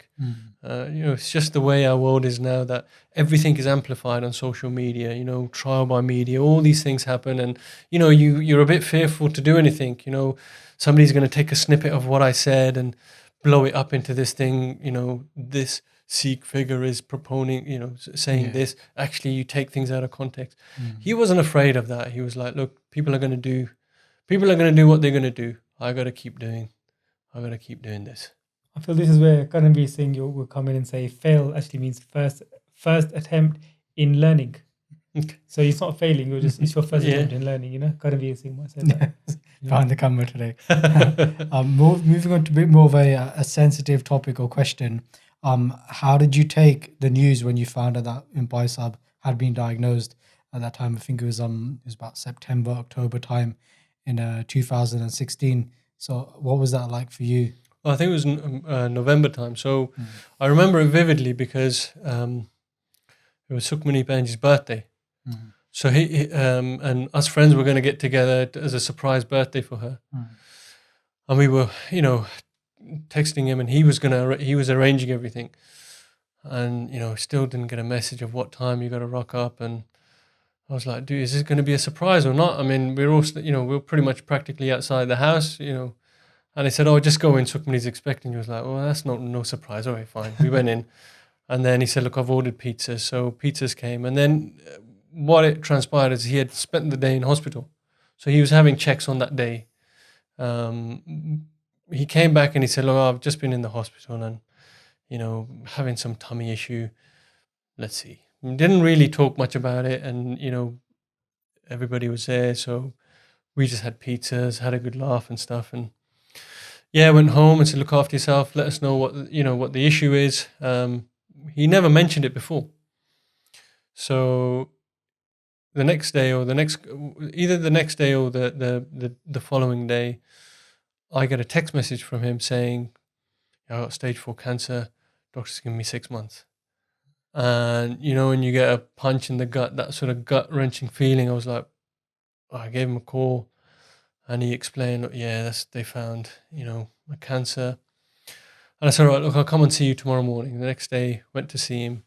And we just had a long chat and he told me he'd been feeling a bit funny for quite a few months. You get tummy trouble. Maybe it's like intolerance or lactose intolerance or my sister's a celiac. So, you can have wheat issues. Maybe it was that. And he kind of didn't investigate it because he was so busy as well. You know how he just went from one thing to another, trying to get, this talk to this talk.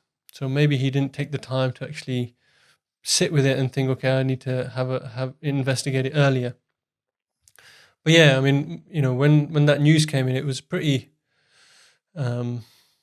sad. But the experience I talked about with my dad, we had a long chat on the morning and we talked about a lot of things. And he was just like, well, I'm okay. I just gotta see what the next steps are. And then you had a lot of information. Doctors wanted to start him on chemo. People were suggesting all of these herbal medicines and lots of things, so much information. He wanted to do his own research because that's the way he was. He was very, well read, and he wanted to try and have a look at things himself. But there was an acceptance already for him that this was happening. And he just wanted to make sure that the projects he started, I think the Guru Granth Sahib project, the Amritsar project was going at the same time. It was being launched at that time, yeah. And I think it had, so that was a big thing that was on his mind. He wanted to complete a few things or set a few things up. And he was thinking, about possibly him not being here and how he could just try and finish a few key things that he, that were important to him. And then it was just trying to, go and do the chemo. And that was pretty tough because with chemo, it just kills the whole of your immune system. So he picked up viruses and then went to see him a few times in hospital. I think we had a shift going, right? So, whoever's shift it was, just come in and do some Simran or some Nitnem or, sit with him, speak to him.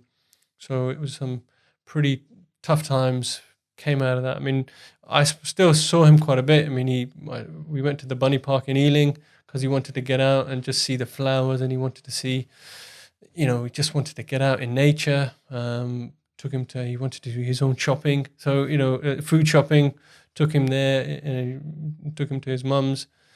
So he was still active and lucid and really sort of, the same Jagraj, but just weak.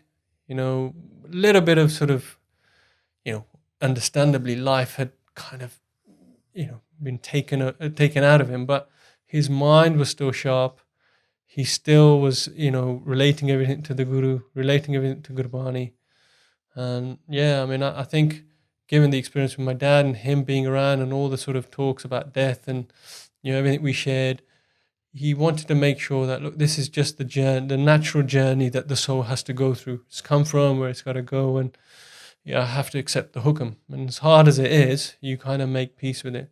And, just being able to speak to him and sort of, have, conversations with him up until sort of some, right up until the end, sort of helped me.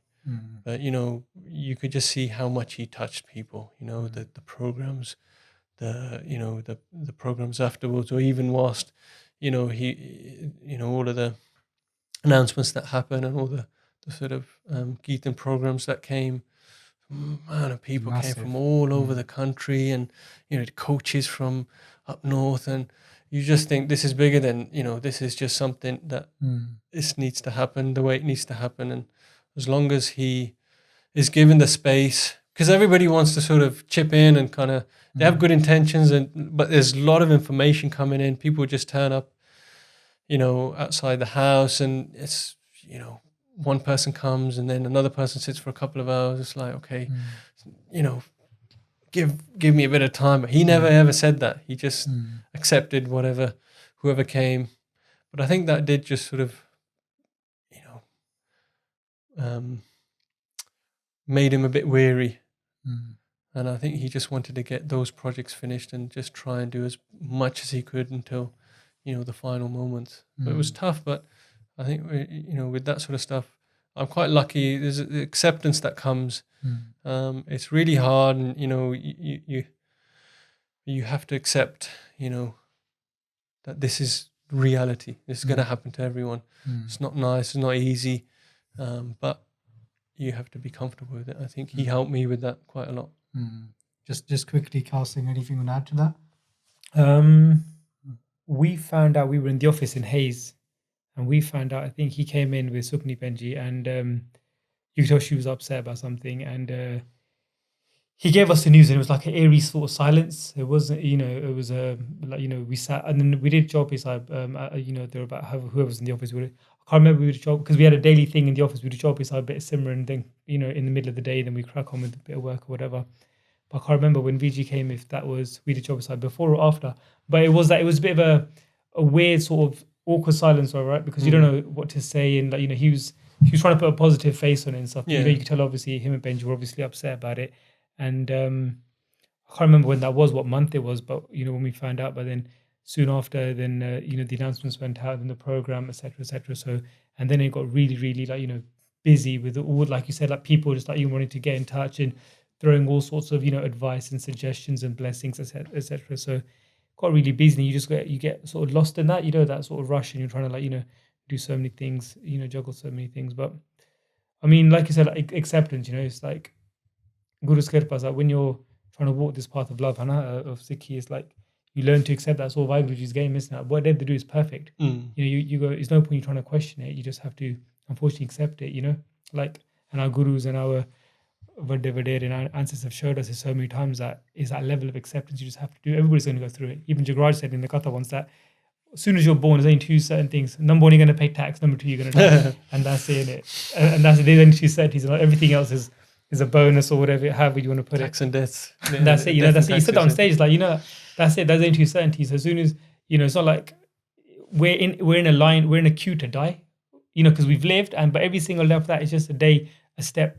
It's quite boring if you think about it, but that acceptance, But just on that point, I mean, again, we talked a lot about, death, and, in the Western world, it's a taboo subject. And it's like, and I don't know how, growing up, when there was a death in the family, you get the wailing and you get the sort of, loud crying that happens. And it's like, what's going on here? When I was a kid, I remember vividly. And, it becomes something which is taboo, which is scary, which is, it doesn't have to be like that. And Jagraj Singh and, his friends, a lot of other people, Sukhdeep Singh and, Narinder Singh from Sikri, we always used to have similar conversations that don't see it as death. It's just a continuous journey. And I guess the mind is always going to want to throw the most deepest and all your fears. It's going to just throw them in your mind, and you're going to sort of just go down the roller coaster of fear. But he spoke a lot with me personally, and just, through basic conversations we had on a train or, in the office, just, being okay with that and knowing that that's just a normal process of life. The more you normalize it, the more you're okay with it, the easier it can be. I'm not saying I have the answer and I'm comfortable with it, but, it's the more you talk about it and the more, I guess, you see it. I guess in India, it's so open, right? They do funerals the same day, everything's all open. You can see the more that, I guess, you become comfortable with it. And I think he had done that. The more, it doesn't need to be a taboo thing. He kind of, again, just helped me realize that sort of stuff. Sorry to cut you off there as well. But No, but saying that, but a Gursikh's life start once you die. yeah. So you give your head, then you die, and you give yourself to the Guru. So whatever there was of you before, that is no more, because you die for your Guru, and you die, and that's when a Gursikh's life starts. Once you give this me, who I am before, once you tan man tan, when you give that to your Guru, that's when a Gursikh's life starts, isn't it? So it's like Guru's Garpa, the more you sort of like try to live Sikhi, live Gurbani, and do your Sirman Abhyas and Nitnem, etc. Then you sort of pick these little gems out as well, Guru's Garpa. And I think that's the journey, right? That Basics of Sikhi, I guess any Sikh Parcharak organization tries to start that, build that connection with Guru Sahib, because that's where all the answers are. Yeah. It's not as much as we can use YouTube and stuff like that, these TED Talks as a resource as such, but in the end, everyone's going to follow the feet of Guru Granth Sahib Ji. And whatever you take from there, that's when everything's gonna. That's where the garden blossoms. You know what I mean? When you can give your head to the Guru, and then those seeds scatter, and then Maharaj Kirpa Karan. So it was, It was really nice, Casting. Thank you for coming on the podcast. There's some good points you mentioned there. Just to kind of move on to the final part, then. Again, it's up to you how much time you're going to spend in it, but I give this as 2 questions for both of you guys as well. That moment when Bhai Sahib did pass away, and then also to kind of flip it in a much more positive light, the legacy that you feel that he's left for the rest of us, for the generations to come. It's the moment. So it was funny because he was in Ealing Hospital and I was in Hanwell, so not far. We didn't live that far in a flat. And opposite Ealing, there's a yellow storage. It might still be there. Obviously, being in a flat, there's not much space you had in it. So I was there, and I was going to go and see him in the evening because I knew I think I knew he was in the hospital. I'm pretty sure I did. Yeah, I did. I think Sukhdeep Singh said, yeah, he's in hospital. And actually, the moment he passed, or probably kind of like the moments he was passing, I was opposite. And I was just having this, shall I go now, or shall I just get my stuff done? And then I can, I'm free and I'll just go in the evening. Or shall I just go now and then, it might get a bit late to do stuff and it might get stressful to get stuff done in the evening. I'll get this, storage stuff done now. And so I think at that time, he must have been passing. So if I had gone then, I probably would have seen him, and done whatever Barney and didn't know him at the time. But that was a little quirk of fate. And then a couple of hours later, or even an hour later, I get a message from a friend of mine saying Jagraj passed away. So that was, it was hard, but again, we had spoken so much about it, and I knew this time was going to come. And it was just, okay, what can we do now to help the family, and what we can, how can we sort of, just, help in any way I can. And yeah, that was that. But, he always said as well, and we should celebrate the lives, we should always try our best to celebrate it. Even anecdotally, if you're, somebody who you love, celebrate, find nuggets which, inspired you and, helped you, or, little happy memories. We shouldn't, like I said, it's a natural thing that happens to the soul. We should try and be, celebrate the life. Doesn't mean you be all happy and you're going to be contemplative, but it's okay to, I think the Irish do it really well. They have the wake and they celebrate it, and, fun stories about, the person who's passed away. I think, we should. My man Singh said it as well. I think, when I think that's the Saki shared with in the Nihang Singh, the when they passed, and the horse was sort of making a noise, and and then obviously all the Nihangs were just sharing stories about. I really liked that. It was really nice. I guess the what was the other question? His legacy. What do you feel like the legacy was of Bhai Jagraj Singh? Well, I mean, it's there to see. I mean, I flicked on today to some of the original YouTube videos just because it reminded me of the questions that came in from that Christian, from the guy who was a Christian. And even just rewatching some of the videos, it's still fresh.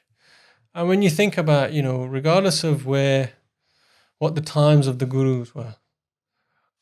Panchor are still Panchor, whether that's in the 1700s or whether it's 2020. Or, the environment might be different, no TVs and iPads and tablets, and there are here, but the message is still the same.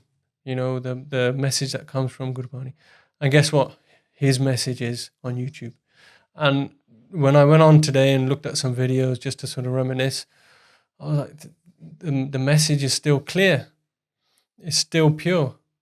It still makes sense. It's still relevant. It's still relevant to today.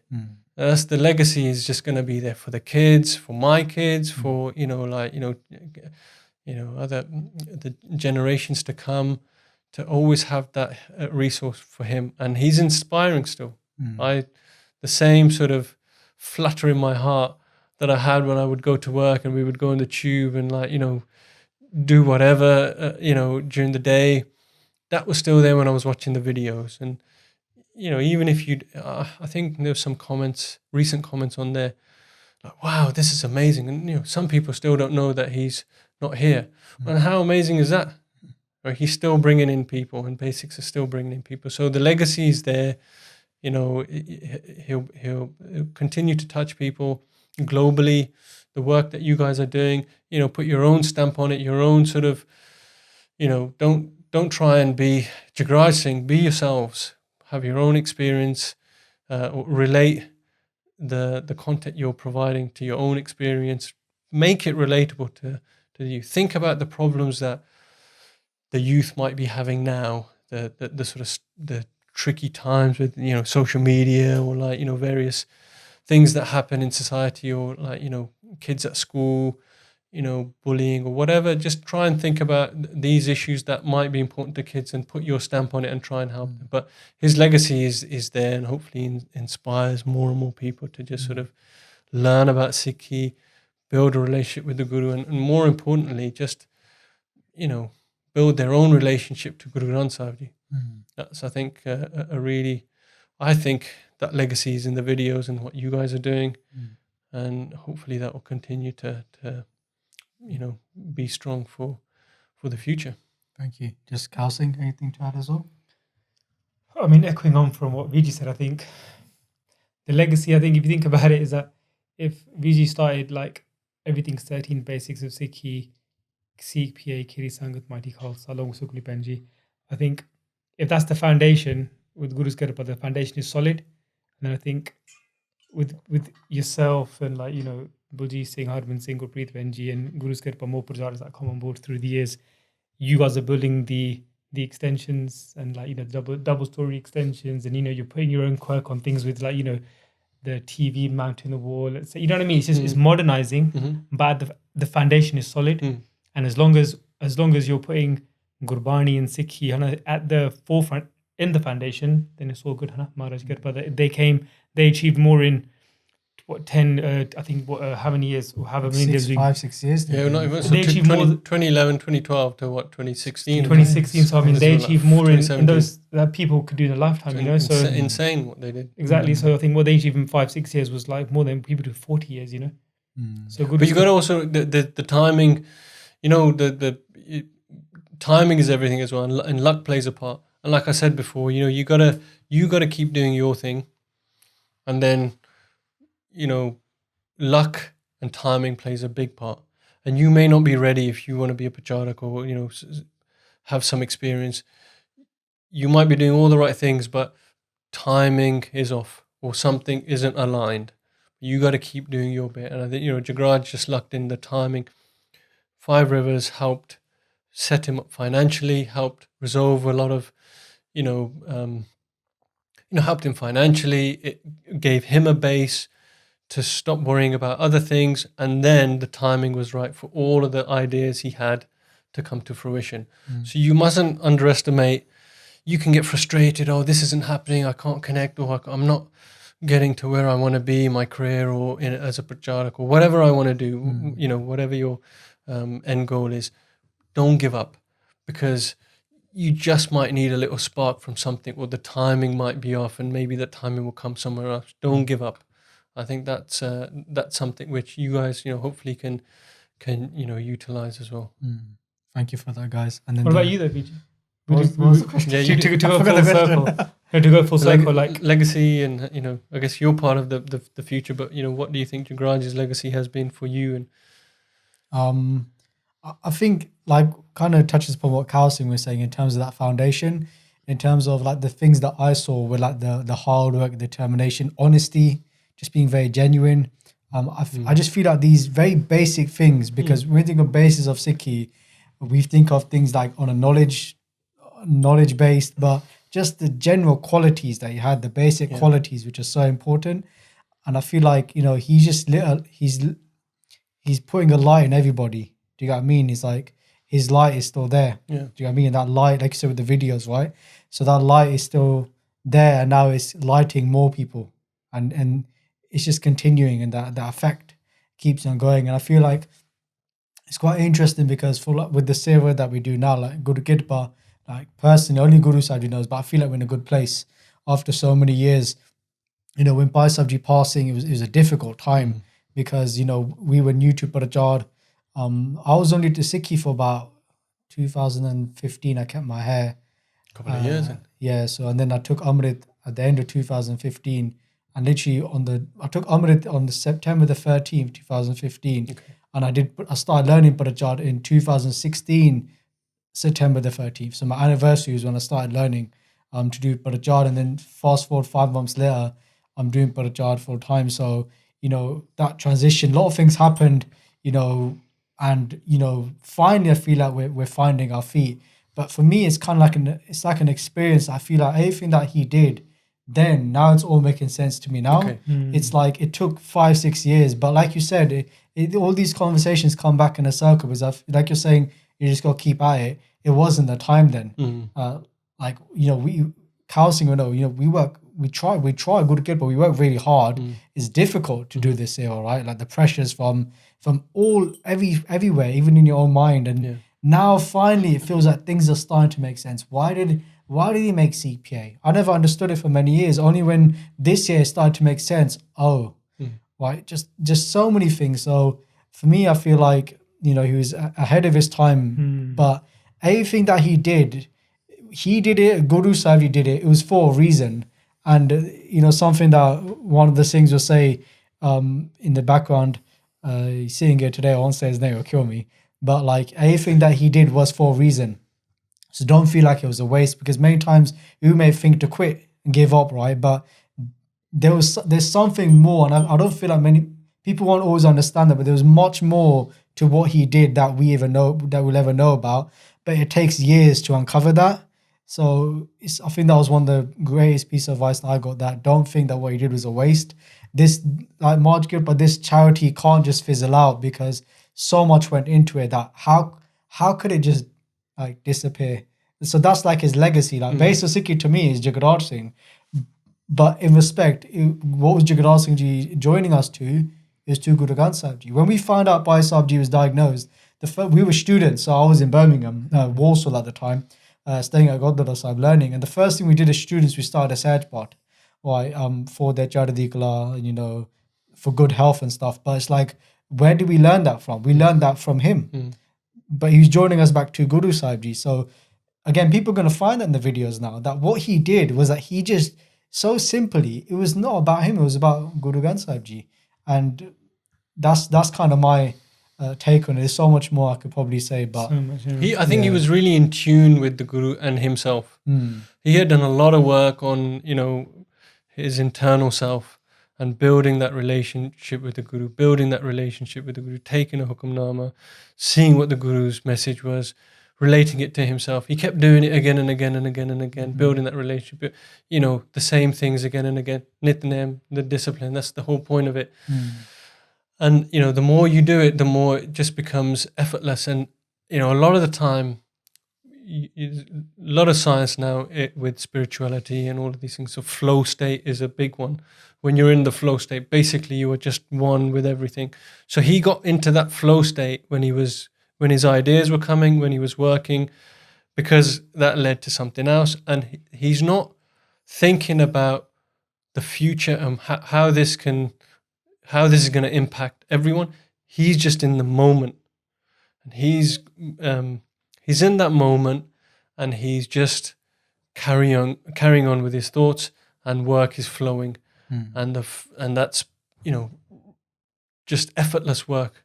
So when you're in the flow state, you're not thinking, it's a nothingness, but everything is just flowing really naturally, and it's happening. And he managed to, when you concentrate and when you are so imbued with something, it flows naturally. I think he managed to get that a lot. So when you're saying, you know, I don't think he, you know, consciously knew that this was going to be for the future. It was just, it naturally flew through his veins at that time, and he was like, okay, I got to get this out. An idea pops into his head. All right, I need to write this down. And then all these ideas, you know, I'm sure he probably would have had a million ideas for you guys. Which ones do I work on? What's more important? But it's like, okay, he was saying, I need to employ more people, because if I can give them ideas and things to work on, then that frees me up for more ideas. So I think that, you know, it takes time to get to that stage. And, you know, whatever your journey is, Maharaj Kripa, you get there, but just don't beat yourself up if something hasn't happened or something hasn't come along. You'll get there. Just keep doing those basics, keep doing the things that you know, feel you should be doing day to day. And I think, you know, like you said, hopefully it's in a good place now. Hopefully that will just sort of, you know, the wave will kind of, you know, continue and grow. And just one thing that we mentioned earlier was the Plan B13. And that's kind of a big thing, because like the first fundraisers he did, he called it Plan B. So he, like, that was his humility, right? That, you know, I'm Plan B. Plan A is that Guru Sahib comes back. But until Guru's, like, in that, you know, what I'm trying to say, obviously Guru Sahib is always here, but, you know, like, come back and solve it themselves. Yeah, but he didn't want to be the main person. He was like, look, I'm just doing this as a seva, but, you know, this sideman kind of thing. Until the actual people who should be doing it step up. So that was at their Plan B. And I guess that's really nice to think that, look, we're just going to keep doing, we're going to play our part, we're going to do our best. And then Guru said you will send those Jagraj Singhs again and again. And, you know, we'll just be there to be like, oh, we got this, we can help you here, we can help you with the infrastructure. And I feel like we're starting to see that now with the Gursikhs we have around us, that we're able to provide the infrastructure for them going forward. So it just all comes back in a big circle. One thing I want to say, I might have said it, obviously it's been a long podcast, but one thing I feel he did, he made Sikhi inclusive. I think there was you know, I guess me growing up, and he said it as well, it just feels very exclusive. So if you can read Gurbani, you can read it, and there was no education for Santya. Most Gurdwaras didn't really have that, and he felt it was very exclusive to certain, you know, people. If you were read in a certain way, or if you had, you know, Santya, or if you could, you know, your Geetani, or you had that sort of training, he wanted to make it inclusive. So he didn't just want to keep it to Sikhs. He wanted anybody to come in and have access to it. Even if you weren't going to, you know, sort of ordain and become a Sikh, he just wanted it to, okay, come in. Just like, you know, langar should be, and, you know, just come in, and if you're hungry, just eat. Doesn't matter what your background is. He wanted Sikhi and Gurbani and the Guru's message. He said it's for everyone. It's not just for Sikhs. It's for everyone. It's for, you know, I'm not trying to make everybody a Sikh. I just want to get the message of Gurbani out there, because it's so beautiful. And I don't really, he didn't want, you know, he wasn't saying, oh, everybody should become a Sikh, and he just wanted the message to go globally, and he wanted everybody to have access to Gurbani. I think that was quite a nice sort of vision for him to have. Thank you. And just a last point to finish off with, start with Khal Singh. Just one thing that you like to just, anything that comes to mind to finish off with when it comes to Bhai Sahib, a memory, one of their messages, or just anything that stands out, like your final words. How can I ever sort of like, you know, talk about somebody that through Gurbani tells you the meaning of life? Because, you know, when you're younger and you're going through ups and downs in life or whatever, you ask like, why am I here? What is the meaning of life? I'm a Sikh, etc., but why am I here? And then when somebody sits on stage and they tell you the meaning of life is to meet God through Guru, what Guru Arjan Dev Ji says, when they say, when you're there, it's like, how can you ever say thank you to that person enough to say that, you know, like, thank you, that, you know, like, no English textbook I've read or no Western philosophy has ever said this to me, but within 10 minutes of coming to the Guru Ghar, you told me, through Gurbani, this is why we're here. And then on top of that, I've come to the Gurudwara now as a place of learning. And so now when I go to the Guru Ghar, I'm always looking to learn something. I want to because I know it's there, you can learn from the Gurudwara. And now with these, there's so many resources and so many things available that the Gurudwara is a place of learning to get closer to WhyGuru. And I just don't know, that's my overriding thing with him. So that first memory, that first thing, that I just can't get over that. That always stick with me. Thank you. VG? I think I probably said a lot of stuff. I mean, just a cool thing. He was GDK, bruv. GDK, bruv. That's my sort of, that's always in my head when I think of him. Everything is Guru da Kripa. Echoing all the stuff that you guys say, and I said it before, he helped me build a relationship with the Guru. He normalized going to the Gurdwara and, helped me, pull up shabads and just be okay with just singing Kirtan and just learning.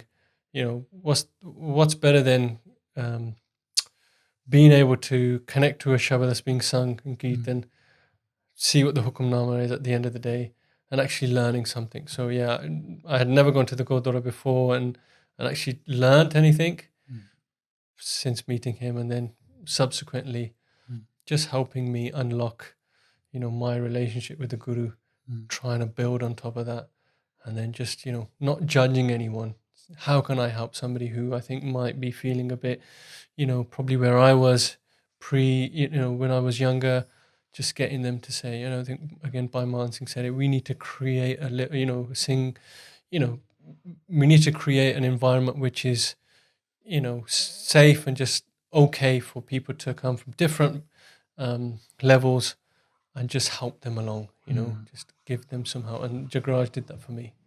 I feel like just similar to myself is that the idea of gratitude, just being so thankful to Guru Sahib Ji for sending such a great person into our lives, and thank you to them for joining us back to Guru Sahib Ji as well. And I think definitely this podcast, it's been a great podcast. Did it one take? We're talking on the phone. He's like, how am I going to do it? How many can I take more than one take? Can you delete stuff? I watched Bhai Singh's podcast. It looks really good. You're natural, man. You're actually really good at this. I know. Now you can take over and start doing talks and stuff. No, not me. No, it's been great. Yeah, I did have sort of, worries and, but it's all good. You guys have made it easy, naturally flowed. Conversations flowed nicely. Really good part. And I think just the message to the Sangat, especially this is the first time we've ever done this, and in the future, if there's anybody else that's had a close relationship with Bhai, so some memories, it would be nice to document that. The long-term aim was that we could make some sort of documentary on Bhai Sahib's life, and with that, it'd be nice to have loads of people come forward. So maybe just send an email to the guy who checks the emails. Apparently, you check what's the email? Who's that? What's the email? Everything's was info. Everythingsfairteam.org. I have no idea. That's how you know emails don't get checked. But we'll put a link in the description. But if you just go on basisofsikhi.com, you can find a way to contact us there. Otherwise, just info everything's. Everythings13.org. I do know, I was just joking. Okay, there you go. So you can contact us there. But thank you so much. And I think definitely just having this conversation, it's just brought everything back to life. And it literally is, we celebrate their life and we celebrate all the experiences that we had with Bhai Jagraj Singh. So thank you so much for your time, bro. You're welcome. Thank you, Kal Singh, as well. And we'll finish off here. Thank you. Okay, ji. WhyGuru ji ka WhyGuru Khalsa, WhyGuru WhyGuru ji ki ki Fateh. Fateh.